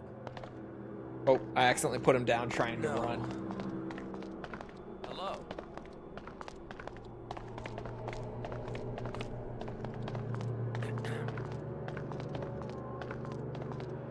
What game have you played that you would say has the worst pacing? Not just on a video, I mean ever. Here's what I'm thinking.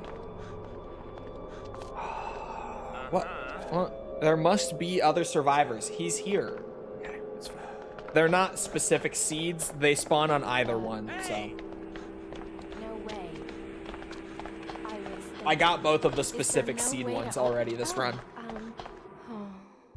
The worst pacing ever in a game that I've played. Ace Combat 0. Hey, he said it, not me. I don't think that's the worst. The open world Zeldas, probably.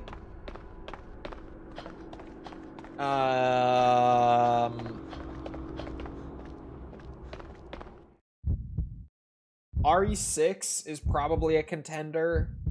RE5 may also be a contender.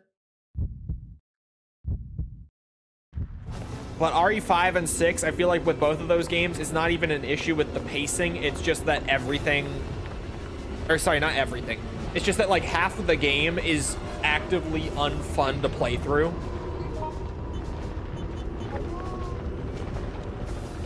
So I don't know if that's necessarily pacing for those. I've never played Persona. But generally, I feel that JRPGs tend to have pretty bad pacing.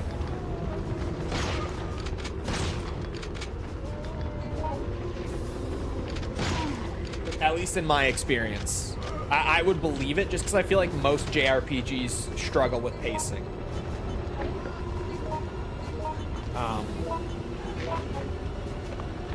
Yeah.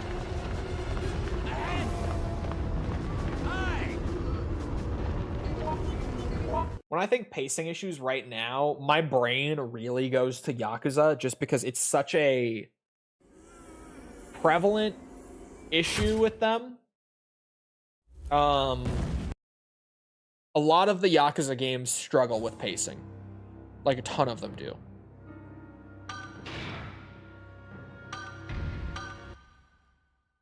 Did that say I got a costume? Did I read that right? Yakuza pacing gets atrocious at times, for real. It's like, I feel like every other Yakuza game, at least, in those videos, I'm talking about them having bad pacing. And it tends to be the same thing across a lot of them. Like, they overstay their welcome. No, like, they move too slowly in the main story. Like, they get you to the point of just sitting there being like, oh my god, can we fucking move along already? Jesus. And for a lot of them, like, Yakuza 6, what a great example. It's them just explaining the same thing to you over and over. Or, like, inserting a sub-story into the main story and not allowing you to continue the main story until you complete the sub-story. Shit like that happens in the Yakuza games all the fucking time. And really hurts the pacing. Like, a lot. I feel like I bring it up so much that that's where my brain goes right now. That's just like my first knee-jerk reaction. Is it the worst? Hey there. No. But is it bad? I found it. Yeah. Which makes individual scenes have bad pacing. It's not even just individual scenes. It's like they do it so much that if you added up the time that they spend re-explaining things to you in Yakuza games, I swear in some of those games it gets to be like more than an hour because they do it a few times in individual scenes where they re-explain something for like 5 minutes or so, and then just over the course of the game, like, it adds up. Where you're just sitting there having the same concept explained over and over again. Which I think they do because the stories get to be so long and there's so much side content in them and stuff. So, like, when they bring a topic back up after a bit, they try to make sure that you still are on the same page. But, like, oh my god. Chapter 9, the plot. Let's just try to That stay calm. sort of thing happens to less extreme degrees in other Yakuza games too. Where there are some, like, points in the main story where you sit there in, like, one dialogue scene for 20 plus minutes, just having, like, a ton of stuff info dumped on you all at once. Yakuza 3 has the notorious one that is probably the longest as far as I know. But there are more of those throughout the series too. Honestly, the ending of Yakuza 2 kind of feels like that. When you get that bit at the end where they're just talking and talking and talking, and there are like 3 plot twists that totally 180 the entire scene throughout just the one scene. That shit goes on forever, it feels like. Like that big lore dump right at the end of Yakuza 2, like right before the final boss. Those who played it will know what I'm talking about. It goes on for like 20 minutes, and I swear they throw like 3 plot twists at you in one scene, where it keeps fucking flip-flopping all over the place. They don't know what they're doing at that point. It's just, oh my god. As much as I love MGS4, cutscenes are way too long. I am an adamant defender of MGS4's cutscenes, because I never, during my first playthrough of that game, was sitting there thinking this scene is too long. I legit did not have that once during my first playthrough. On repeat playthroughs, I might. But on that first playthrough, I never felt it. I'm being so real, I never did. MGS4 is coming to Steam soon. Yeah, in August, MGS4 will be hitting PC. And Xbox and stuff too. But yeah, Steam. It's coming to Steam. And so is Peace Walker with multiplayer added back, but apparently no crossplay from what we currently know. I think they were saying no crossplay for it, which definitely sucks, but Peace Walker's multiplayer will also be intact when it comes to Steam through the Master Collection. MGS4 has some bad pacing. I think, honestly, the worst pacing in MGS4, call me insane. Call me a madman, if you will. But totally seriously, I think that game's pacing is at its worst in Chapter 1, or like Act 1, or whatever it's called, I don't remember. But there are like 4 or 5 chapters or acts that the game is split up into. I don't remember the exact word they used. But the first one, honestly, moves really slowly, which, to be fair, they're setting up a lot of stuff in the first chapter, right? They really are. But it moves really fucking slow. Like, really. I just thought of a scene that goes on too long in MGS4. I remembered it, like, as I'm yapping, because it made me think of one thing that they had to set up for later. The introduction of Drebin. And then the subsequent scene in, like, the second chapter or whatever with Drebin, those go on too long. Those get a little carried away. But other than that, like, MGS4 gets a lot of shit for its cutscene to gameplay ratio. And so wholeheartedly, genuinely, MGS2 is worse in that regard. Like, MGS2 has less gameplay, more cutscenes, even compared to MGS4. Yeah. No one talks about that, because MGS2 is so beloved nowadays.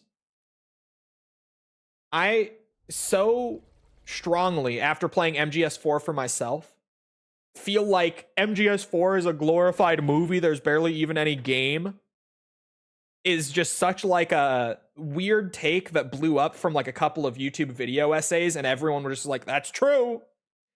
And he said it, it's true. And it's definitely not helped by how inaccessible MGS4 is currently. Master Collection will be fixing that very soon. If I were a betting man, I would so genuinely be putting money on the fact that that opinion, being like so common, such a popular take, is going to go away once the game becomes super accessible. I think you're going to hear way less people saying that after Master Collection Volume 2 comes around. Oh shit! People disagree with the loudest voice in the room. It's true. Go now. Which is a big part of why I always try to be so measured in like praising and criticizing. And I try to like balance the two. Is because I know, zombies again in one stream, I'm aware. But I lived through the Call of Duty Zombies community for years and years. Black Ops 2, Black Ops 3, community was so good. Like, sentiment towards the game, overwhelmingly positive. Like, you pretty much never heard anything negative, because the community just so genuinely was in love with the game. BO4 comes out and makes some controversial changes while doubling down on a lot of the design of BO3. At first, like first 2 weeks or so of the game, everyone loves Black Ops 4. It is like the second coming of Christ himself. 4 maps on day 1. Like, the community was eating so good. Everyone was having a blast. And then a couple of the biggest YouTubers, like literally 2 of the top 3 in the community, started being like, hey, I actually think this game really fucking sucks and is total dog shit. And I have never seen a community just 180 so quickly to be like, yeah, this game is total shit, I hate it. And for the whole rest of the year, and even to this day, you still see so much hate for BO4 Zombies. But I swear to you, it's not me being crazy. If you were there for like the first 2 weeks of that game, everyone loved it. And then once the YouTubers started being like, actually, I think it's really bad, and actually like the worst Zombies game ever, that became the popular opinion so quickly. Like, complete 180 within a week. I shit you not. And ever since I saw that, I've been like, oh my god. The power that a YouTuber simply stating their opinion on a game holds within the community is insane. Like, when I saw that, and it stuck with me for years, because this was back in 2018, right? We're in the big 26, and I'm bringing this up in reference to like the Crobcat video and stuff lately. It is insane how much people just take like the opinion of the quote unquote like large voices in the community and just adopt them straight up. It's crazy. I ain't ever seen a Psychonauts hater, probably because no one's heard of it. I feel like everyone has heard of Psychonauts, but no one's really played it. Almost like people shitting on RE6, winky face. RE6 is like a 6 out of 10. I will always die on this hill because I get so much shit from both sides of the RE6 debate on it every time I go there. RE6 is okay. It is no worse than okay. It is no better than okay. It's fine. It's decent. It's below the expectation of a mainline Resident Evil game, but as a video game, acceptable. Like, it's perfectly fine. It's just not great. But God, the RE6 discussion cannot go beyond that. ever, and it drives me nuts. Am I in the right room? I am in the right room. I had to make sure.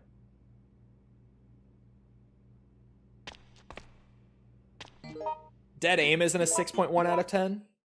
I feel like I enjoy Dead Aim about the same amount, to be real.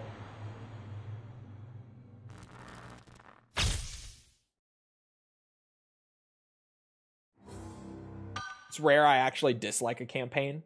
That's fair. Some people are, like, genuinely just... It's the Assault Horizon of Resident Evil is exactly how I would put it. Like, I played Assault Horizon. I had a good time. There were bits where I'm like, the helicopter missions go on for too long. Like, they're fun, but by the time that I'm... what's it? Like, halfway through one of the helicopter missions in Assault Horizon, I'm over it. And that was kind of how I felt with, like, every gimmick mission, right? Like, Chopper Gunner, fun for, like, 5 minutes. So that first Chopper Gunner mission that's literally, like, 5 minutes long, that one is fun. The second one later on that's more like 10, 15 minutes, that one is fun at the start and then gets boring.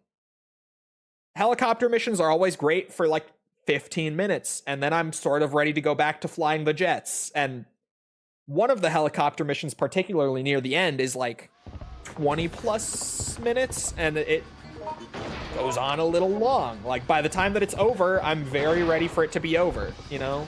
Like, that's a lot of Assault Horizon. But I could never say the game is total shit. It's just sort of like, it had fun ideas, but it didn't really flesh them out enough for them to be fun for more than a few minutes.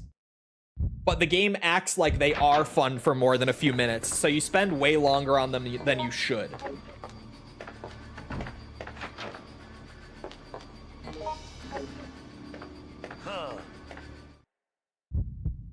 Joint Assault haters haven't played Joint Assault. Joint Assault is also okay. That's also, like, somewhere in the territory of a 6 out of 10, if I remember.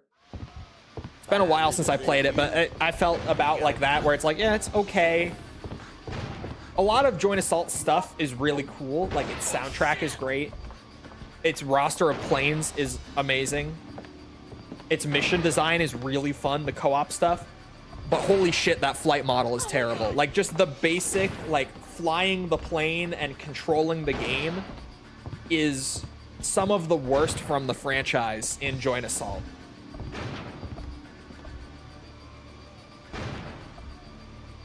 So that one is a big mixed bag.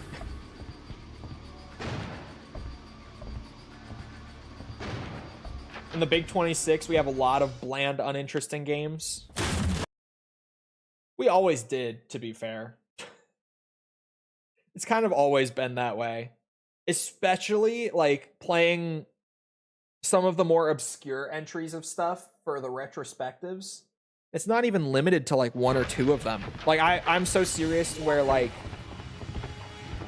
playing things like Armored Core 9 Breaker or Ace Combat Joint Assault or Assault Horizon or Metal Gear Acid or Ghost Babel or Resident Evil Survivor or Dead Aim or what have you. We've kind of always had bland, uninteresting games outside of, like, the huge, super successful hits. You know what I mean? Modern Medal of Honor. Oh my god. PS2 shovelware was one of a kind. Just that gaming is too mainstream now and everyone's really vocal. I wouldn't even, like, say it that way. I think it is just more, like, when you're living it in the moment, it's so easy to be like, oh my god, so many of the current games are so bland and uninteresting. But then, like, 5-10 years from now, all the games that you think of that just came out that you're like, yeah, that game is super just, like, not even bad. It's just like, I don't really care at all. Like, it doesn't warrant any emotion. 5-10 years from now, you're not going to remember it. Like, genuinely, you're not going to think of it when you think of games from the mid-2020s. You're going to think of, like, Resident Evil Requiem and shit like that. And you're just going to forget all the games that were kind of just, and bland. So it's always going to feel like things were more consistent, like, 10 years prior. because you're only remembering the good stuff from 10 years ago while experiencing the good and the bad of what you're living right now, you know? I hope I worded that in a way that made sense. Are you peeing? I am not peeing. Not right now. Wii shovelware is hilarious, actually. It is actually. There were so many shitty Wii games with like bad motion or pointer controls. What? God damn it, is it still not here?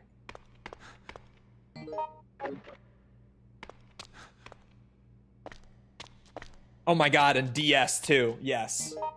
Absolutely. Ooh, ooh, ooh. It's a good thing I didn't change my settings.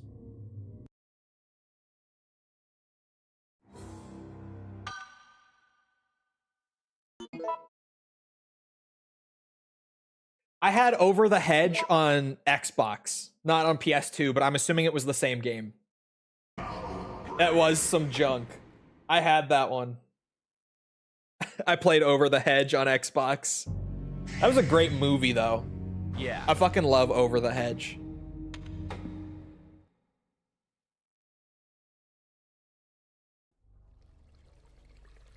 Shitty NES games, bro. Absolute. Like, I always start to think whenever I go back and play like a really good NES game, I always sit there and I'm like, man, the NES had some bangers. I'm always sleeping on this era of games. And then I branch out beyond like The Legend of Zelda and Metroid and stuff like that. And I'm sort of like, oh, okay. The NES certainly could shine at times. It was not consistent.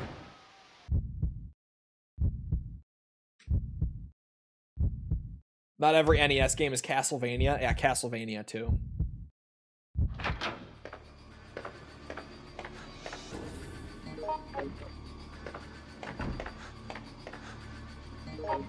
Why does Rogue Warrior sound familiar, but I can't think of what it is?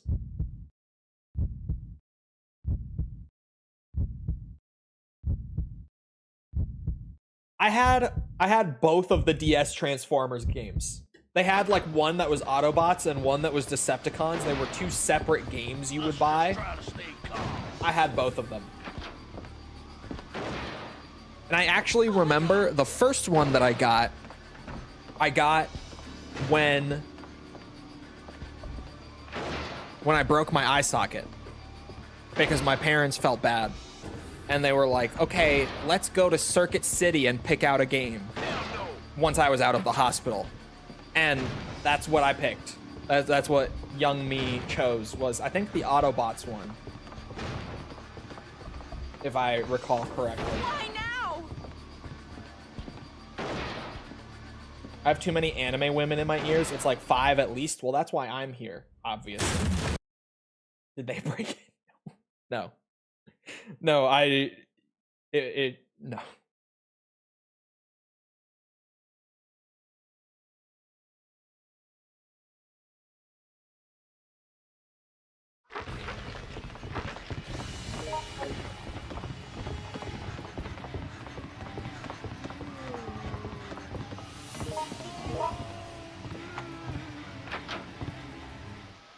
Yours is probably bottom tier. I don't know about that. False, what do you think?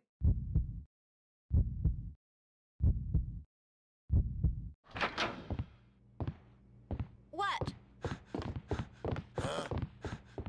A really, really bad 360 PS3 game. Your voice? Yeah. Warface shut down. On the topic of old, like, just really forgettable games that you don't remember years on, but at the time you're like, man, this is really the games we got right now. Warface. I am sorry to the small niche community that I know existed for Warface, but Warface. Have you heard Hot Sauces? I don't think so. It doesn't sound like it belongs. Was that Crytek? I think it ran on CryEngine, but I don't think it was Crytek, was it? I understand. She really just flipped that with a, have you heard his voice? That's crazy. It was Crytek. Really?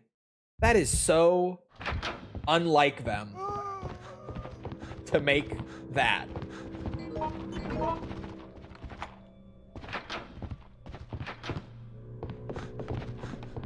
Shit. All right. Call of Duty games on the DS are the shovelwares of all shovelwares, bro. I've told the story about when I played DS Zombies on stream the one time. Because Call of Duty Black Ops on the DS had its own zombies mode with like 4 maps on it. It's so bad. It's so, like, the gameplay is Call of Duty DS to begin with, so I'm sure you can imagine, but like, on top of that, here's a fun thing about Call of Duty DS. Zombies, Black Ops DS zombies. You die in 1 hit. Just the entire mode, you get hit, you die. There are no perks to increase your health on any of the 4 maps. Just every map is you take 1 swipe, game over, restart. There's no self-revives either. So legit, like, my entire stream of Black Ops DS zombies that I did years and years ago, I think I got to like round 9 as like my best out of all the games that stream. Yeah. Because it's just, oh my god.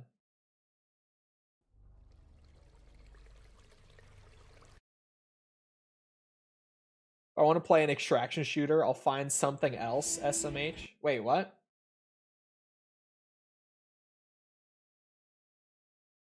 It became Warface Clutch. Oh, Crytek have Hunt Showdown now. Is that what, are you referring to Hunt Showdown? Hunt Showdown is good. I don't think it's as good as Tarkov, personally. But it's also, it's so different. But like, if I'm going to play an extraction shooter, in my brain, Oh shit. I think Tarkov is probably still the goated extraction shooter. Like, and I don't think I could even really... I'm on the wrong difficulty. The handgun being there.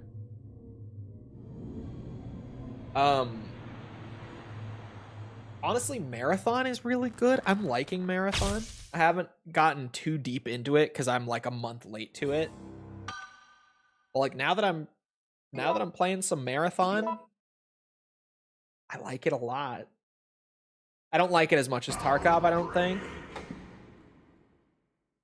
But also super different spin on it. And pretty neat. Yeah. But totally different. Like, they are 2 different extraction shooters that are both really good in their own way. But weirdly, despite being the same genre and the same premise, they're so different. Like, when I was trying to describe it on stream, I described it as, like, instead of trying to get money, and money being, like, the be-all, end-all, like, the monetary value of everything, Marathon feels more like you're searching for actual upgrades. Like, you're searching for a better weapon or a better shield more than you're searching for, like, the things that can get me money so that I can buy whatever I want, where that's what Tarkov is like. But then again, the shop vendors in Marathon start with like literally fucking nothing, and you have to level them up for them to actually start filling out the shop. Like, you have to do a good bit of work for this one faction to even get them to the point of selling like a better shield than the default one. You have to do like hours worth of work to even get the next tier of shield beyond the default available in shops. So I feel like later in the game, Did you find it anything? might become more about the money, like as you really get deep and put the time in. Oh, my. But in the early game, it really is like you're looking for items and gear. You're not so much looking for like that one valuable thing that will just immediately make you rich, and then with that money you can get whatever the fuck you want. It's not that sort of loop the way that Tarkov has it. Let's just try to stay calm. Sounds like a job more than a game. Welcome to extraction shooters. It's over. That is how they are, like, fundamentally. I don't see Marathon lasting long unless they somehow really do bring something, or do something to bring in a lot more players. I feel like its concurrent players aren't enough for what they need based on how they talked about it. Yeah, I don't know. What is its, like, current player count? Can someone SteamDB it while I'm trying to reset this over and over for this one fucking item? 22K? The thing is, right, 22K, very healthy player count, especially for like 3 p.m. on a Wednesday. What's its 24-hour peak, actually? That's a better number to look at than like right now. What's the 24-hour peak currently?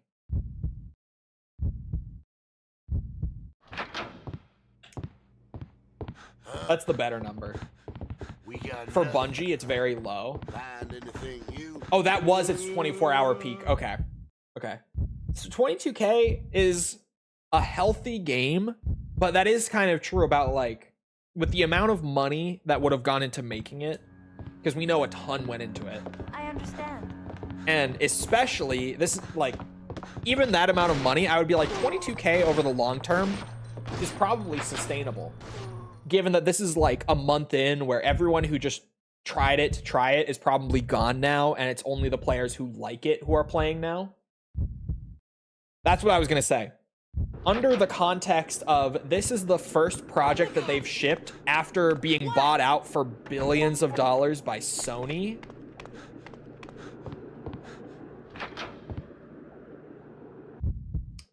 That's not so good. Battlefield 6 is actively dying. Oh, I know. Battlefield 6 has been very depressing.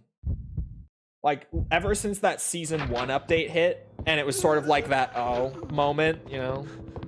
The Battlefield 6 players know what I'm talking about. You guys probably had the same reaction I did, for the most part. Oh God, what should I do? The support of Battlefield 6 has been very depressing. Because, like, they very much marketed it as, like, yeah, we have this amazing game at a base. Content is decent, but not, you know, super deep right now because it's live service and we made the base game, got it out. And the post-launch has been, like, not even half of what I would have expected, at least, the way that they were talking about it. And just with, like, the amount of content that it had at launch, I certainly, at least personally, had expected the content output to be way better.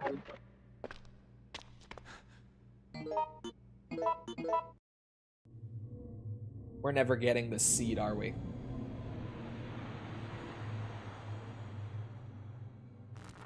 D2 is at like 7K. Destiny 2 is very, very much like in the gutter now as well. How much does Vince's death affect it? This is going to sound weird and maybe insensitive, but I don't think it affects it that much. The thing is, the content pace was already set when Vince passed, and even the things that we're getting right now, in terms of content, would have already been in production prior to his passing. So at least so far, it really hasn't affected much. It certainly could start to affect things more long term, but currently, it's not any different. I got Battlefield 6 and loved it preseason and then never touched it once that update hit. I've touched it like every major update. I go back and check it out, and it never pulls me back in the same way. I always, like, with each update, I genuinely go through the same, like, I'm like, oh my god, this game is awesome. Why did I stop playing it? And then I play like 2 or 3 hours, over the course of a couple days or so. And then I lose the urge to keep booting it up. Oh my. Because like a lot of the issues that the game had are still there, and the content output still isn't there. And just every time it's like, man, like I do want this game to pull me in more, because like the base of the game is really good, but once you've played it a certain amount, you really have just played it. Oh my god. You know? No. Like, I go to Battlefield 6 again, and with each update, there's like 2 new maps, maybe, if we're lucky. Sometimes they don't even drop at the same time. Sometimes they stagger out the 2 maps for the season. I agree. And like 1 or 2 new guns that come with that update as well. Hey there. But like once I've played with those a little bit, like, yeah, the progression isn't good enough for me to stay engaged. The lack of progression is probably one of the biggest issues. By the way, this is me being petty, okay? But flashback to the launch of the game, where I was saying, I'm loving the game, but I'm not seeing where the progression is going to keep me hooked long term once that wow factor wears off. And chat was like, nah, you're crazy. This is your COD brain talking, where you're not seeing like this absurd grind of little, you know, things to get along the way. This is the COD brain talking. Well, here we are. Oh my god. Here we are. It has the insane grind. It doesn't have enough of the little bits along the way, is the thing. It doesn't have enough of those little rewards scattered throughout. It literally just has like one insane grind where maxing a gun takes like, what is it, like 1,500 kills with one gun, I think, isn't it? And there's no reward from 0 to that end goal. There's just one reward at the very end. Reward slop? It's not even reward slop. Like, you kind of need that in a multiplayer game, because once that wow factor wears off, it's like, why do you go back? Most people play Battlefield just for fun, not for the grind. And how is Battlefield 6 doing?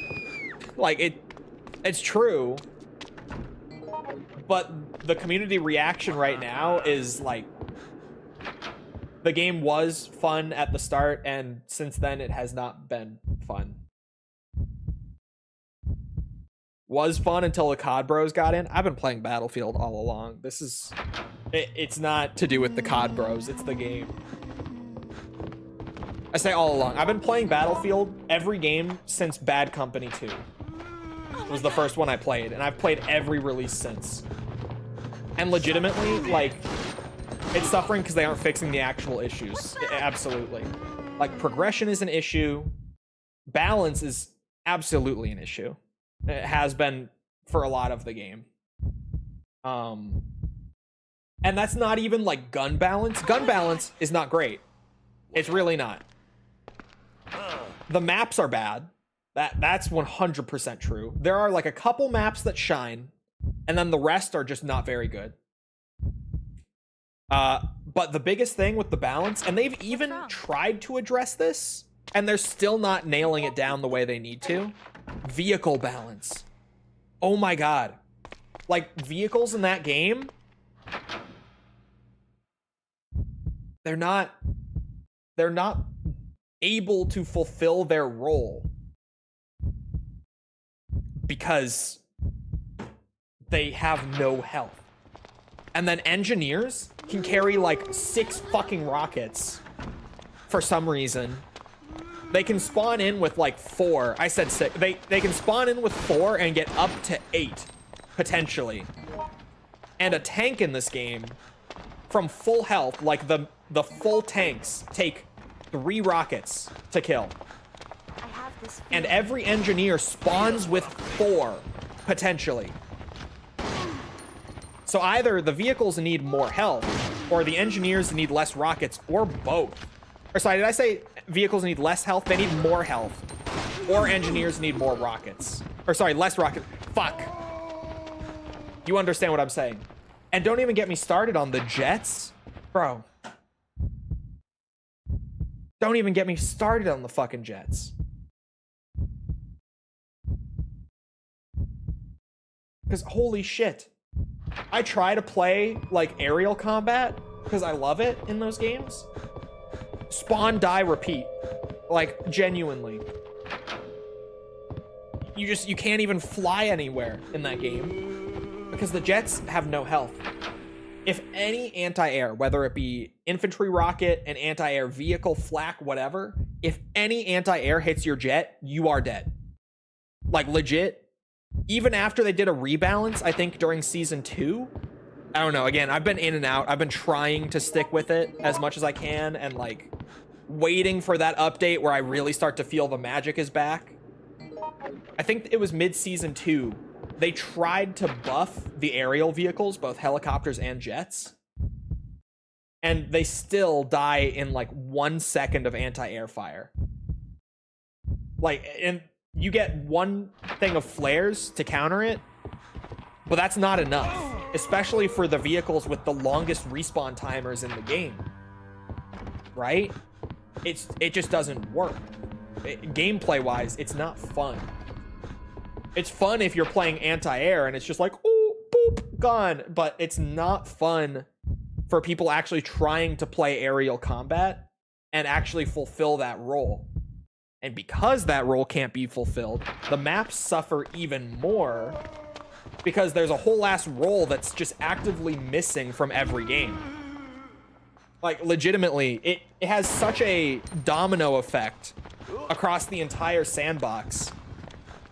And, like, it's just that thing where, like, there are multiple issues to this level in Battlefield 6's core design. And the community, pretty much since the first week, has been like, hey, the game is great, but these things need to get fixed. And to this day, they're not fixed. Like, they're still the exact same. Yeah? What's that?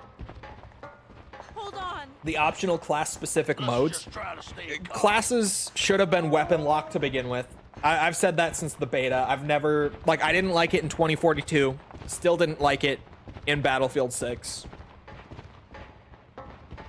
It's just, there's so much about Battlefield 6 in terms of its core design that was like, the game is fun, it could shine, but there are so many, like, fundamental things that are wrong that they are just not fixing for some reason.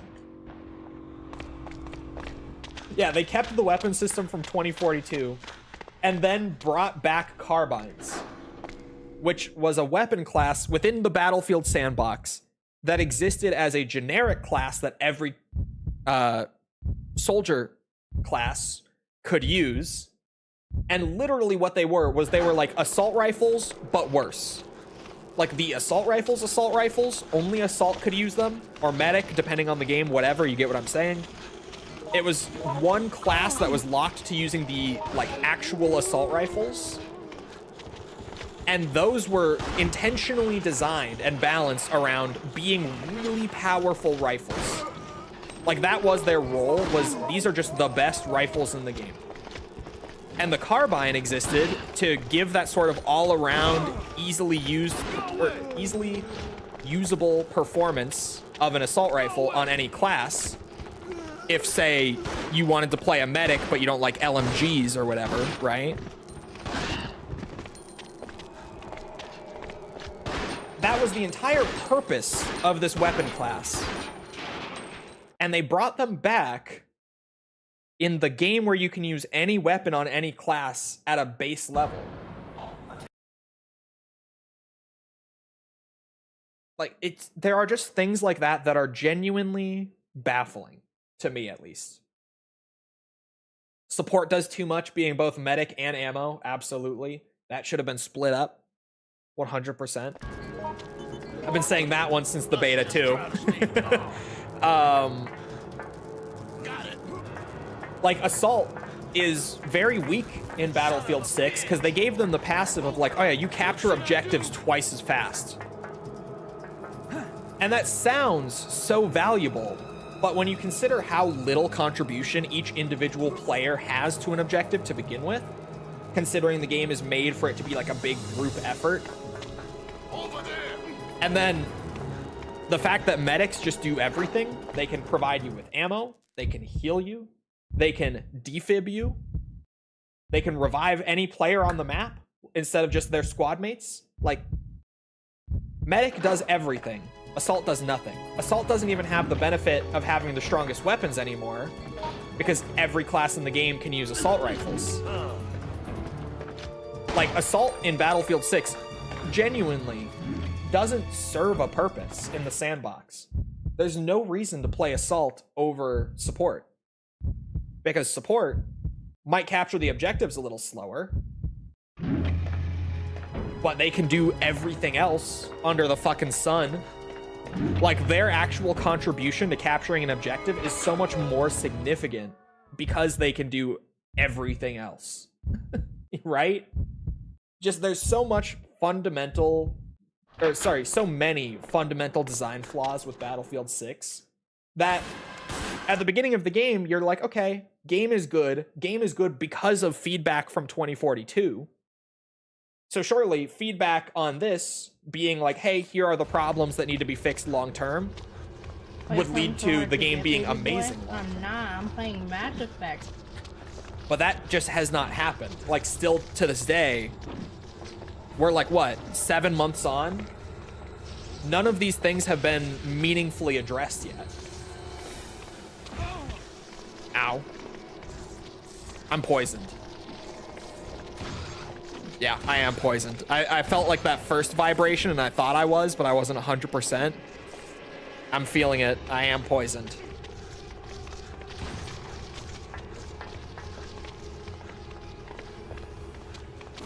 More useful than a dude with an AR and a grenade launcher. Especially because the grenade launchers aren't that good at anti-infantry in this game for some reason. Battlefield 6, not this game, this game. And they're certainly no better than spawning with 4 rockets on Engineer if you want to play anti-vehicle with them. And again, Engineer can spawn with the rockets and assault rifles. Right? If they kept the ammo box as is and gave it to Assault, it would have been more useful. Yeah, I think it was Bad Company 2, where Assault also had the ammo box, which, you know, was a big role to give them. They had the best guns and they provided ammo to the team. Like, boom. That class has purpose within the game. Just like that. Battlefield 4, they swapped it to where Assault was the medic. So they had the best guns and they were the ones healing your team. And they gave the ammo to the support class because the ammo on its own, same with heals though, to be fair, is enough for an entire class to be built on. Like that one thing in both cases is enough to support an entire class's role in the game. Engineer and Recon haven't really changed. But like, oh, it was 3 when they became medic. Okay. Yeah, that was not a bad change because even like just having one do one and one do the other, it doesn't really matter which one does which. It achieves the same goal either way, right? Either way, you have one goated class either providing ammo or heals. Or actually you have 2 because you've split them up. Sorry. Battlefield 6, they were like, why not support does both with one piece of equipment, mind you. It's not even like, oh, they have both of those pieces of kit. No. One piece of equipment provides heals and ammo in one button press. How ridiculous is that? When you could split them up between the 2 classes. It's crazy. It's crazy.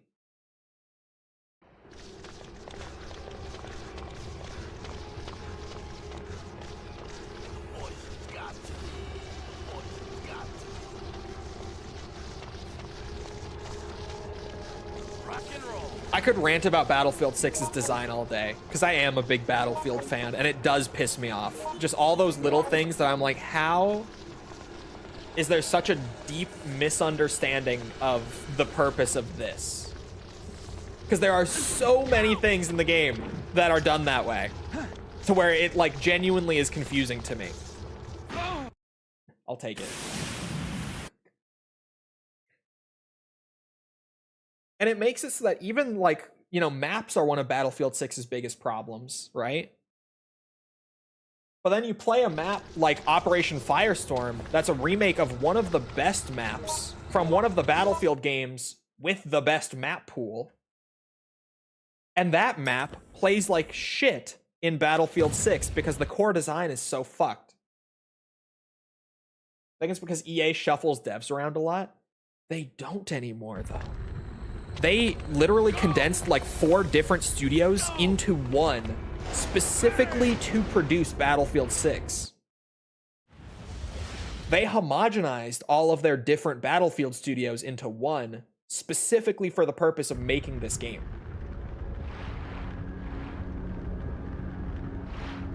Not bad. Son of a bitch! And yet we still have these problems. It's weird. And a lot of people point to all these design flaws and say it's because of the COD bros coming over. But like legitimately, I don't know how the fuck you could even get yourself there logically. Because all of these are core design things that were set in stone before they even revealed the game. And the COD bros only took interest after the reveal of the game.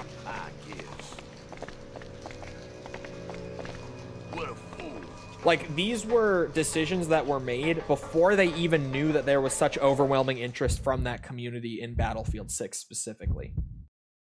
These were just the decisions they were making for whatever reason. Okay, hold on. The city guide is here. I gotta grab that. Okay, I see it.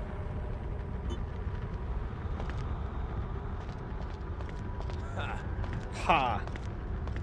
Do I see it? Aha! I got it. What about all the labs testing? The labs testing was all being done privately. What should I do?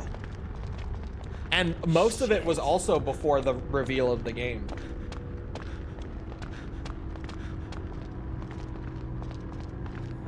I remember them announcing Battlefield Labs super early. Like before, actually not like before the reveal of the game, but it was when they showed like that 1 5-second clip and then they were like, hey, Battlefield Labs is a thing. And that was like the first actual public acknowledgement of Battlefield 6. The highway is too dangerous. We're taking side streets. There's just a lot about that game that I'm like, you were this close. Like you were right fucking there. Who was giving the feedback, or did they even listen? Who was giving the feedback was mostly Battlefield creators and like diehard fans. Which makes me say that the more interesting question is probably, were they even making adjustments based on that feedback?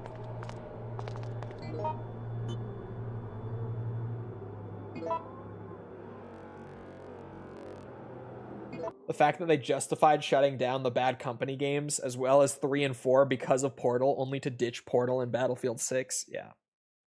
There are so many questionable decisions. I think it was a marketing stunt. It may have been. Like, I'm sure they made some small adjustments through Battlefield Labs, but there's no part of me that could imagine that, like, the class sandbox and the vehicle balance and all that was not being brought up in feedback from diehard Battlefield fans who have been playing for more than a decade. Because I played the game for like a few hours during the beta and immediately was on stream talking about all of these issues. And I'm not even like a diehard Battlefield fan. I'm just someone who has played a good like 50 to 100 hours of each game since Bad Company 2. But like, they're never my main game, right? But I was even immediately just like, these things are fucked. I hope they're not like that at the launch of the game. And 7 months after the launch of the game, they are still like that. Anyway, it is about that time. I'm yapping too hard. So, I'm gonna go and get back to working on video stuff. I hope you guys enjoyed. If you did enjoy and you haven't done so already, feel free to go ahead and leave a sub, follow, whatever. Come back another time. We're doing this. I read the word doing in chat and just bleh. Wait, we are doing this. Wait, no, oh my god. Okay, I'm back. I woke up. Hello. We're doing this. We're doing all sorts of other stuff like Yakuza and Metal Gear and Ace Combat. Come back for any of it. It's all good stuff. Also, if you enjoyed, feel free to leave a like. Helps out with algorithm and stuff, so I appreciate it.